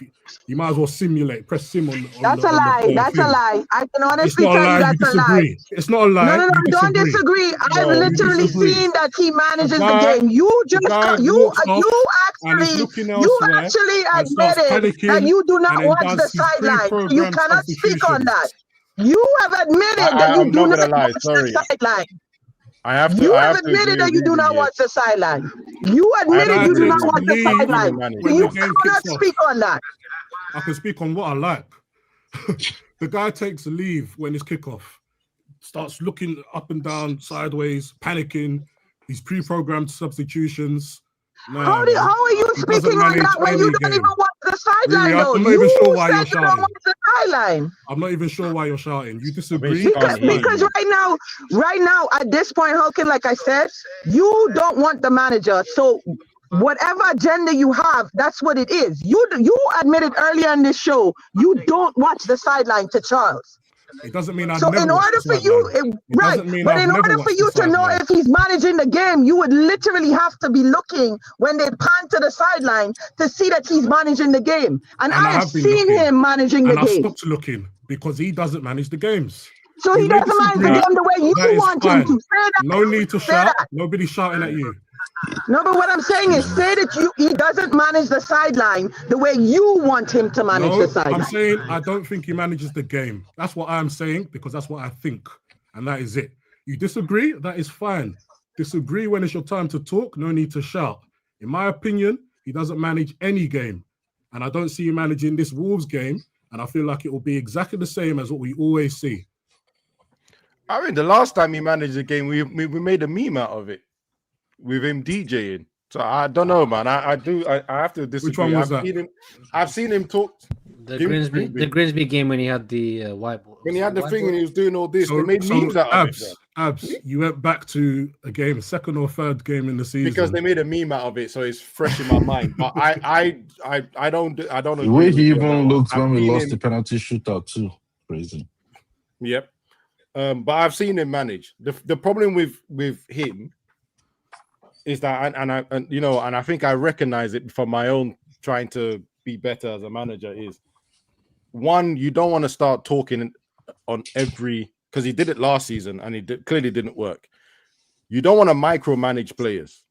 So that means I don't want to tell you everything you should be doing every single time, or you should be here, you should be here, you should be here. Like, because then at the end of the day, it's like playing the Xbox, but without the controllers, it's just your voice. So sometimes a waste of time, because after a certain while, the players will stop listening. Right, I've been a player as well. I'll stop listening if you're micromanaging. So he tends to walk away or sit down or instead. But in terms of him managing, I quite frankly don't see anyone else, even Pep, who's on that. I know Arteta, who's on that touchline as much as he is in this Premier League. He's there all the time. What do you interpret or what do you understand from what I'm saying? Because you said he doesn't manage. He walks away and sits down. I never said that. I said he's walking up and down, and also that doesn't necessarily mean his position, his physical position, doesn't mean he's managing the game. So when I'm talking about him walking up and down and panicking, this, that, and the other, I don't believe he manages the game for the reasons that I mentioned. Pre-programmed substitutions, right? He doesn't seem to do anything that actually affects the game positively. He doesn't seem to know the score and seems to do the same things. He doesn't change anything effectively. His physical position and his physical mannerisms are byproducts or just the kind of secondary thing. But him managing the game is what he actually does. So don't misunderstand what I'm saying. Okay. All right. I'm still slightly confused on that one. Charles, Wolves game. What team are you expecting? What do you want to see different? Brother, I don't care. I don't care. Play whoever, do whatever. I don't care. I just saw that Wolves have just 2 points this season. 15 games, no win, 2 draws. That's all they have. They haven't scored in 5. Whoever, anybody, like, win. Whether it's 1-0, I don't care, win. Like, it's Wolves. Last 2 points. Even if we play the team that ended the match last game, we should still be winning. These guys haven't won nothing all season. It's just, I don't even know, because at this point, I can't even say, oh, if we lose this, there's nothing. Nothing is going to happen. If we lose, I don't think this manager even gets sacked. I think we just suffer. We will just sit down here and be like, we're the ones that Wolves beat. We will be the jokes. That's it. That's all. and then the manager will come and tell us we can do better, we should do better. Like everything right now is just win. That's all it is. Win by any means, by hook or by crook. Just win. I don't care how we win. I don't care who scores. Hell, we don't even have consistent goal scorers. Like if we stayed here, like I said, yo, who is scoring for us against Crystal Palace? Bare people were not gonna say Dalot. From what we've seen this season, nobody was gonna say Dalot. People that were even saying, yo, Cunha needs to play, we would have won against this. Cunha has 1 goal all season. That's it. Like nobody is doing anything, bro. Right now, I agree. Score, win. That's it. Move on to the next. We need to rack up as many points as we are right now. Because honestly, I know I say if we don't get top 4, this manager should this manager should that. On a base level, I don't want to see the other side of the table. I don't want to see 11th, bro. For whatever reason, I don't want there to be a match week where we drop down to that point. Even if it means we draw a game, or I don't want to see the bottom half of the table. I have been there once. I never want to be there again. That's all. You know what? I see that. And by the way, I 100% agree with you. Until we cannot get top 4. By the way, is it top 5 get Champions League this season? I don't you won't know until deeper. Yeah, you won't know until like. Okay. But the fact that we have 6 this season, don't we?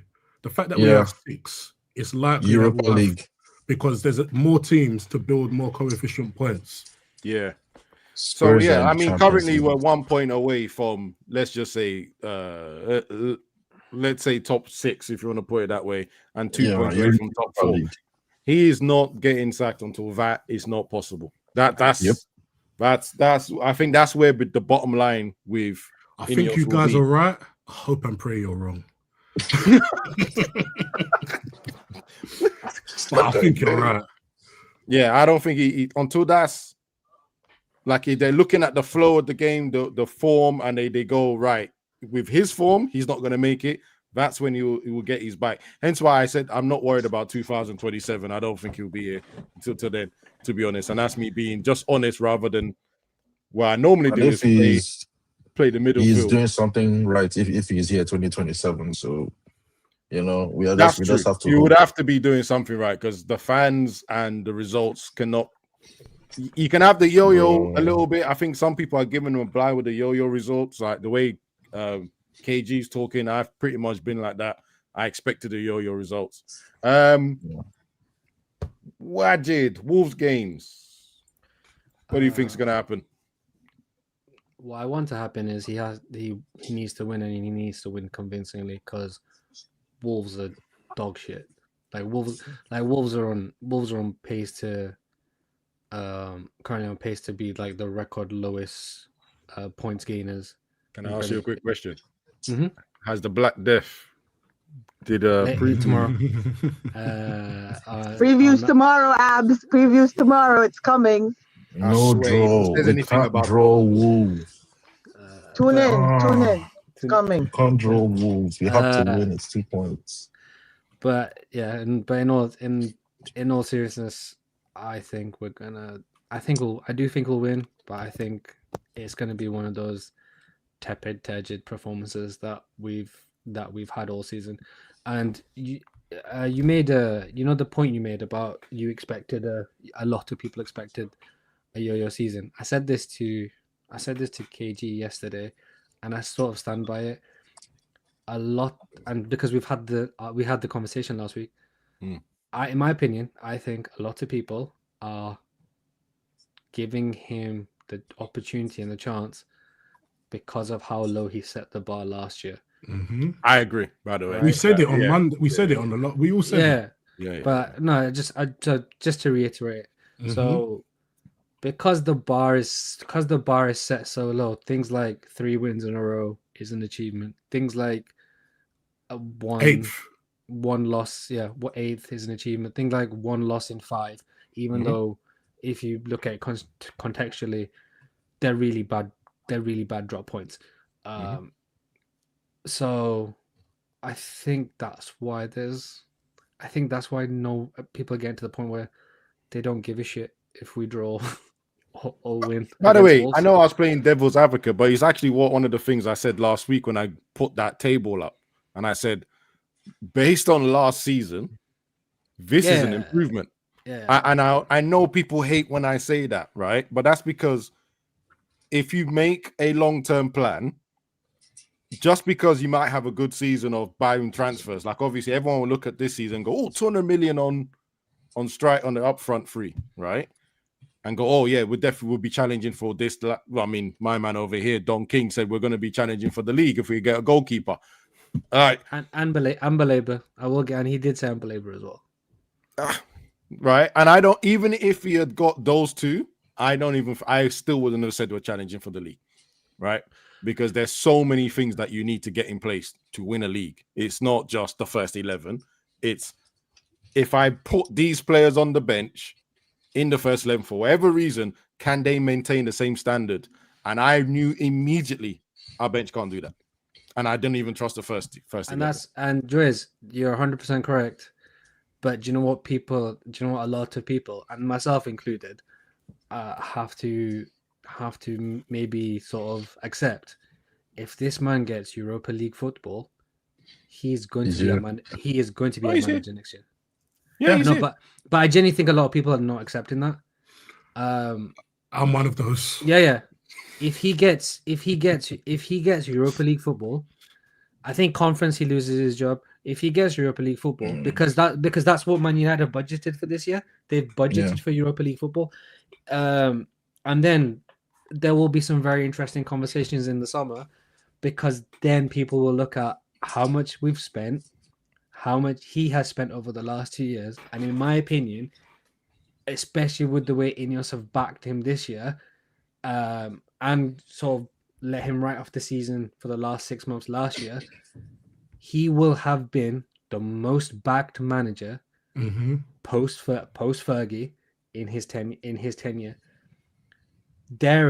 There's no excuse. I think he already financially or just generally everything. Generally, everything. No, I'm not talking finance. I'm not talking finance. It would be hard to be Eric though. Eric had this club by the balls, bro. He had those. But you know what? I will give Eric a bly because, as unfortunately, we have to be honest, he won a trophy, 2 trophies. Okay, I also one more. Without trophies, I also have to give him that. I also think Amorim, in comparison to Ten Hag, had a better structure around him, which is part of setting someone up for successful failure. I think Ten Hag was left to his own devices too much. That depends on what you think of Ineos. So because my stance on Ineos has always been totally negative, and it's been, you have to prove me wrong. And I'm glad Abs is here, because Abs can fully. So because I'm in the same boat. Yeah, but Abs can also fully back what I've been saying, because he's been here most of the shows. My stance on Nunes has been prove me wrong, because historically, this is what empirical evidence shows me. All right. So if you believe that in Ineos and the Ineos structure, then yes. Is the most. I don't necessarily believe in it, but I think it's better. But what I'm saying is, but you might not believe in it, but you believe that the structure is better than what the Glazers give. Therefore, I do. Therefore, I don't think it's good. No, but I'm just making that clear. Yeah, no, that's fine. But I'm just saying for this conversation between you and I. Yeah. In that regards, he's most backed. We agree there. But Ten Hag said we disturbed his vacation, though. Like that's F1 tree. What? What are you on about? I was just comparing who has been the most backed. And seriously, did you smoke before you get on this channel today? Not at all. Comment. That was the oven. You should have. You probably should have. You probably should have. You probably should have. He had food on. Because there was the oven was on food, bro. Understand. Let's not bait people's choices out. Muffins, bro. Just bacon muffins. I mean, Nothing extra, but still. Like... So I think it depends on what you think on the Ineos structure. It depends what you think on the Glazer structure. It depends on whether you think financial backing is full support or structural backing is full There's support. A lot more than just it depends how people contextualize the whole picture. For me personally, I think he's the most supported. And I think if he's here next summer and he starts the season next season, then in my opinion, he will have been by far and away the most backed manager. I already think he's the most backed. So Waj, with those two words, you got to. So like you said, contextually, if you said supported is in regards to the fact that the 6 months he had last month and what he did with it, and then. Yes. And then if you say back would be the financial aspect of it. Yeah, and if next summer he then gets another 100 and whatever to bring in. I'm not gonna say 100. I'll say 2. It has to hit the 2. It has to hit 2, and the players he wants out have to be like there's just no question about it. They're gone and all that stuff. Right. Right. Yeah. Riri, you're next anyway. Wolves game preview, what you're expecting to see. We're not going to go through the team because I need to know who's injured or not. I can't. It's so far it's just the same. It's Maguire, Sesko. I think he's hoping. I think he said that he's hoping to have Delit back. Because it was a minor knock. I think when I watched like snippets on YouTube, he said that he's hoping to have the lid back for that game. Yeah. So for me, that's a game that we should easily win. I don't see why we shouldn't win that game. Yeah. I don't. The lineup. Hold on. Is that like, your music? Sis, your radio. No. It's not my music. It's not my music. It's the outside. Okay. Yeah, because I'm trying to make sure it doesn't go through clearly, and then Yo-Yo starts disturbing me for. No. Yeah, it's the outside. I'm sorry about that. Yeah. So, what was I gonna say? How can I play music and be on the show, bro? That's crazy. Damn, you just disturbed my entire train of thought. What was I? Preview. Yes. No, I was saying. You said you don't want to talk about the. You say you don't want to talk about the lineup, so I'm not going to talk about that. But yes, that's a game that we should definitely win easily. That's a game I expect that these players, whether first half, second half, they should have their foot on the gas both halves.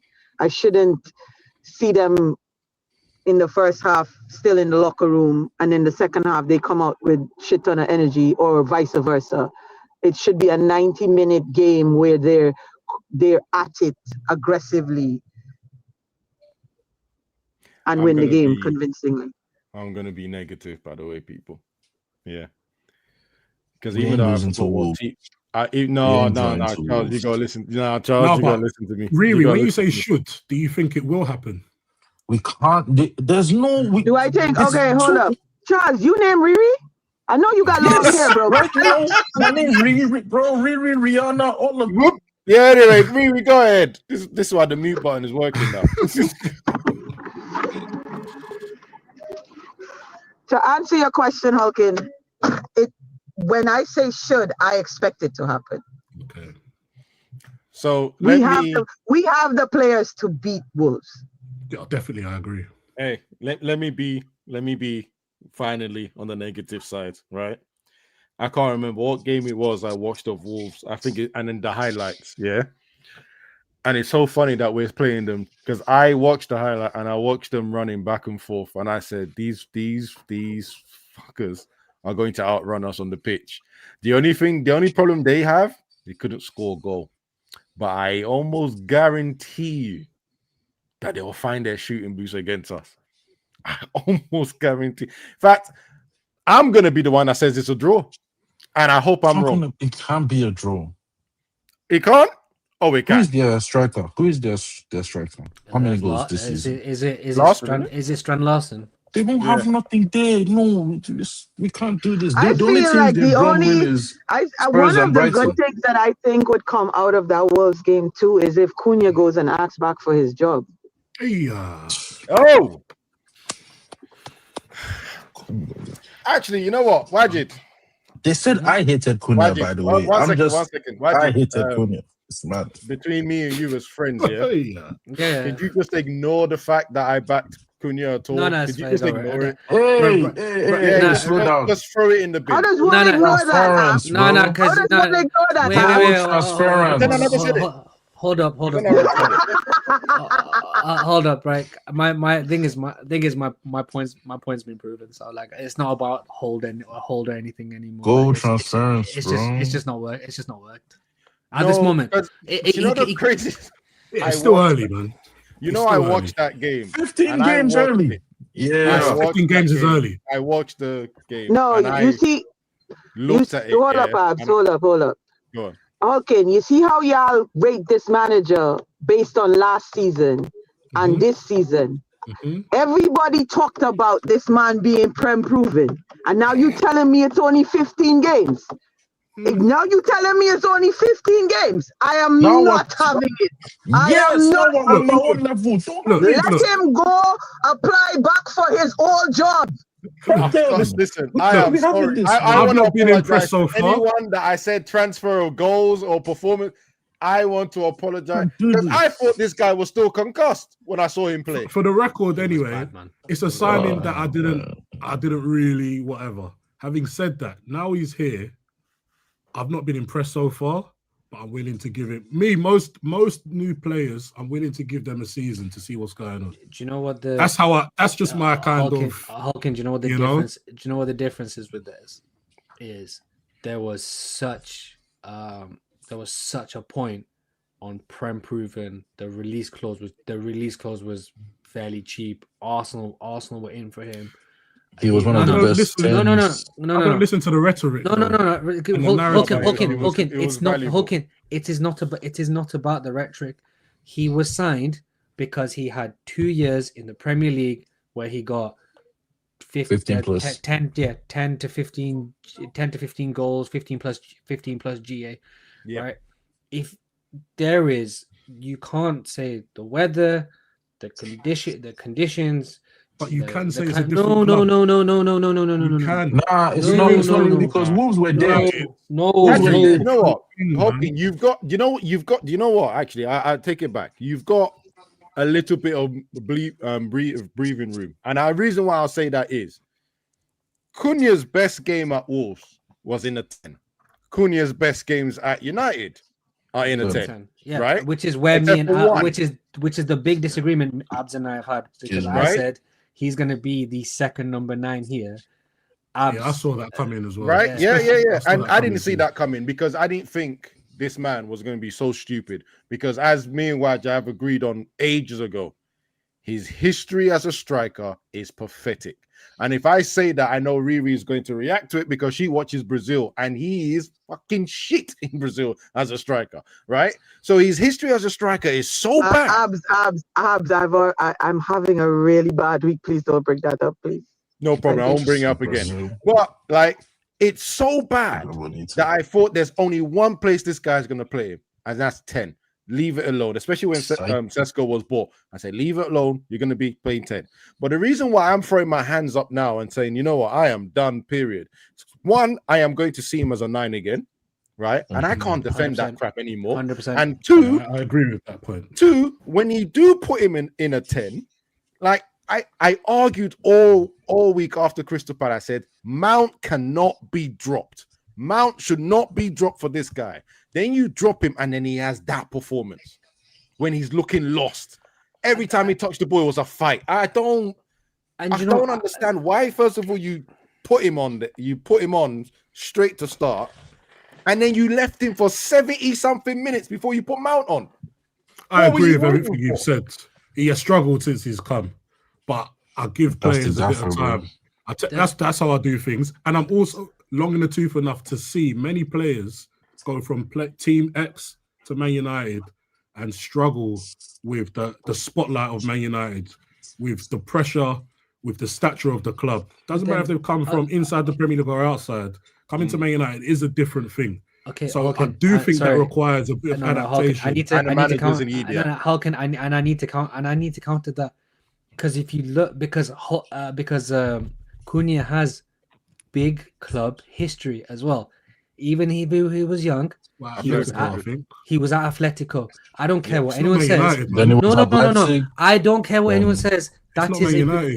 It is a big club, but it's not Man United. I can't. That's my point of view.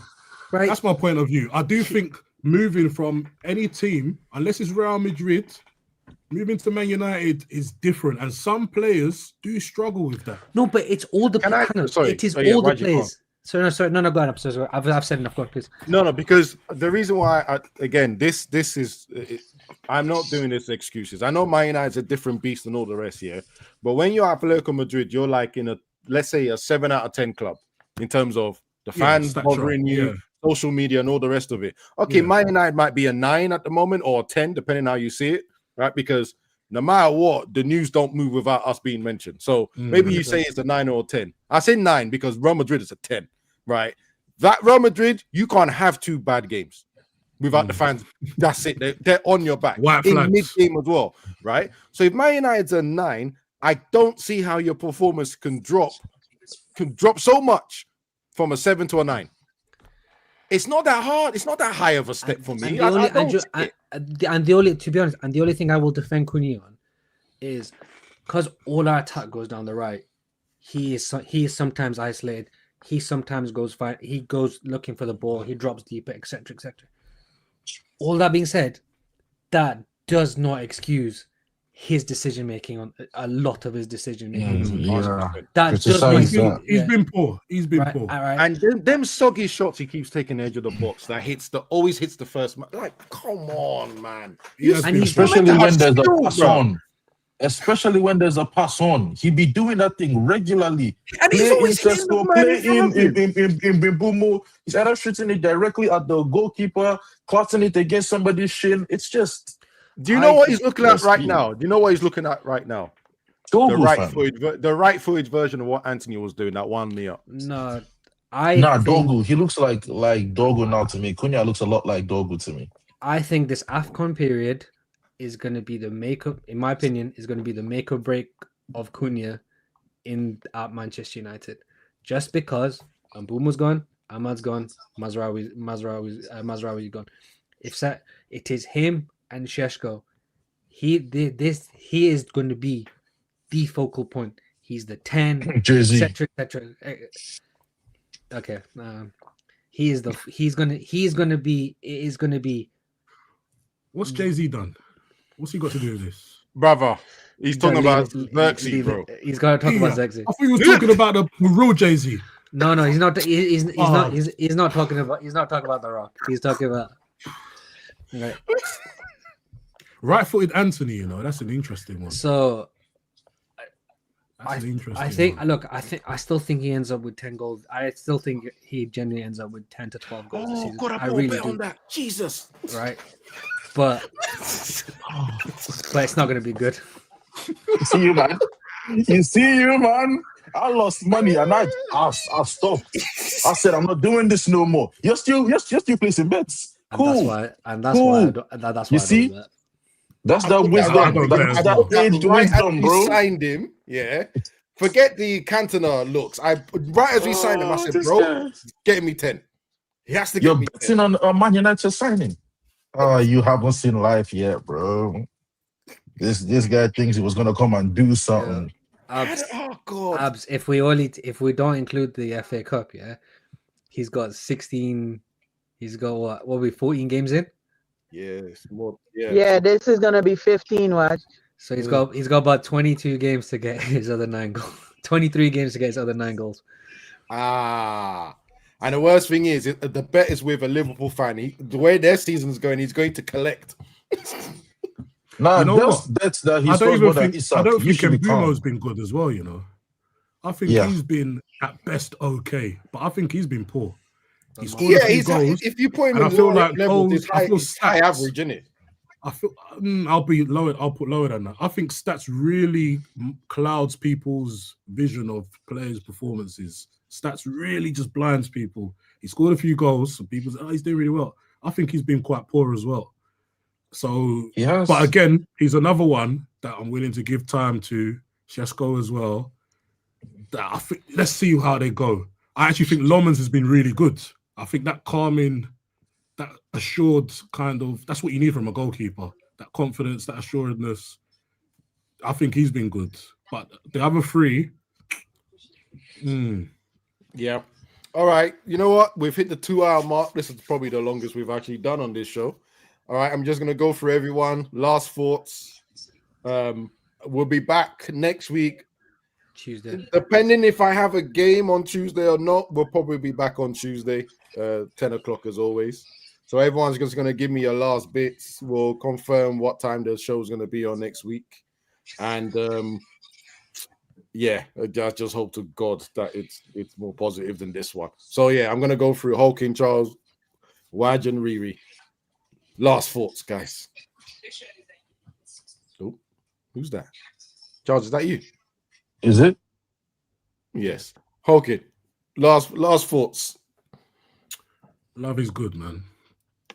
Good night. Can't complain about that. Charles, last thoughts. Win. That's it. Win. That was win. No draw, no loss. Win. It's return out to the world. Fair enough. Waj, last thought. Don't pull any stunts with your iPad. Don't pull any stunts with your laptop. I don't have a laptop. I have or whatever it is. I have a tablet. I know it's just a tablet. I'm just saying thank you. I knew it. I'm just saying Abs, thank you for my birthday gift, for my delayed birthday gift. I really appreciate it.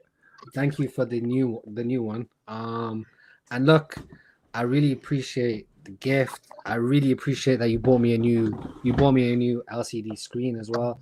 And look, one day I swear to God, I will pay you back. You know what I mean? You return the favor. My duas are with you, your family. Like I really appreciate your kindness. Good night, ladies and gentlemen. See you guys soon. I swear I knew it. The moment he pulled it out, I said, don't go and play these stunts, man. How much is that? This KG's channel, bro. Absolutely nothing. Riri, last thoughts. Last thoughts. I hope Vibes' favorite content creator gives us predicts a loss. And on a personal note, hug your family members tight. And if you haven't spoken to them in a while, please reach out. Okay. Yeah. I'm not gonna put you under pressure on that one. Thank you so much, Riri. Why do you hate me? Bro, it's not you that we hate. It's not you. The hugs are magic. You're damn right. Okay, guys. Thank you very much for being on the show. I didn't even chase the likes this time, but I hope you like on your way out. I hope you like it, share it. Also put some comments in as well if you disagree with anything that's been said. I hope you guys have a good weekend. Rest up, enjoy, spend time with family, love. And do not take the result of Man United versus Wolves seriously. Don't take it to heart. Don't let it ruin your week. Guys. Adios. Drop a bomb. Back with a vengeance. KG's back with an entrance. Big up to those in attendance. Look at that. Reds come together like Tetris. No rules, this one's reckless. None can compare with the KG done. Better take it when he drops that. Going on reckless, trust it's on. It's that time when he drops that. Who are you on? Your club! I said drop a bomb, Dad.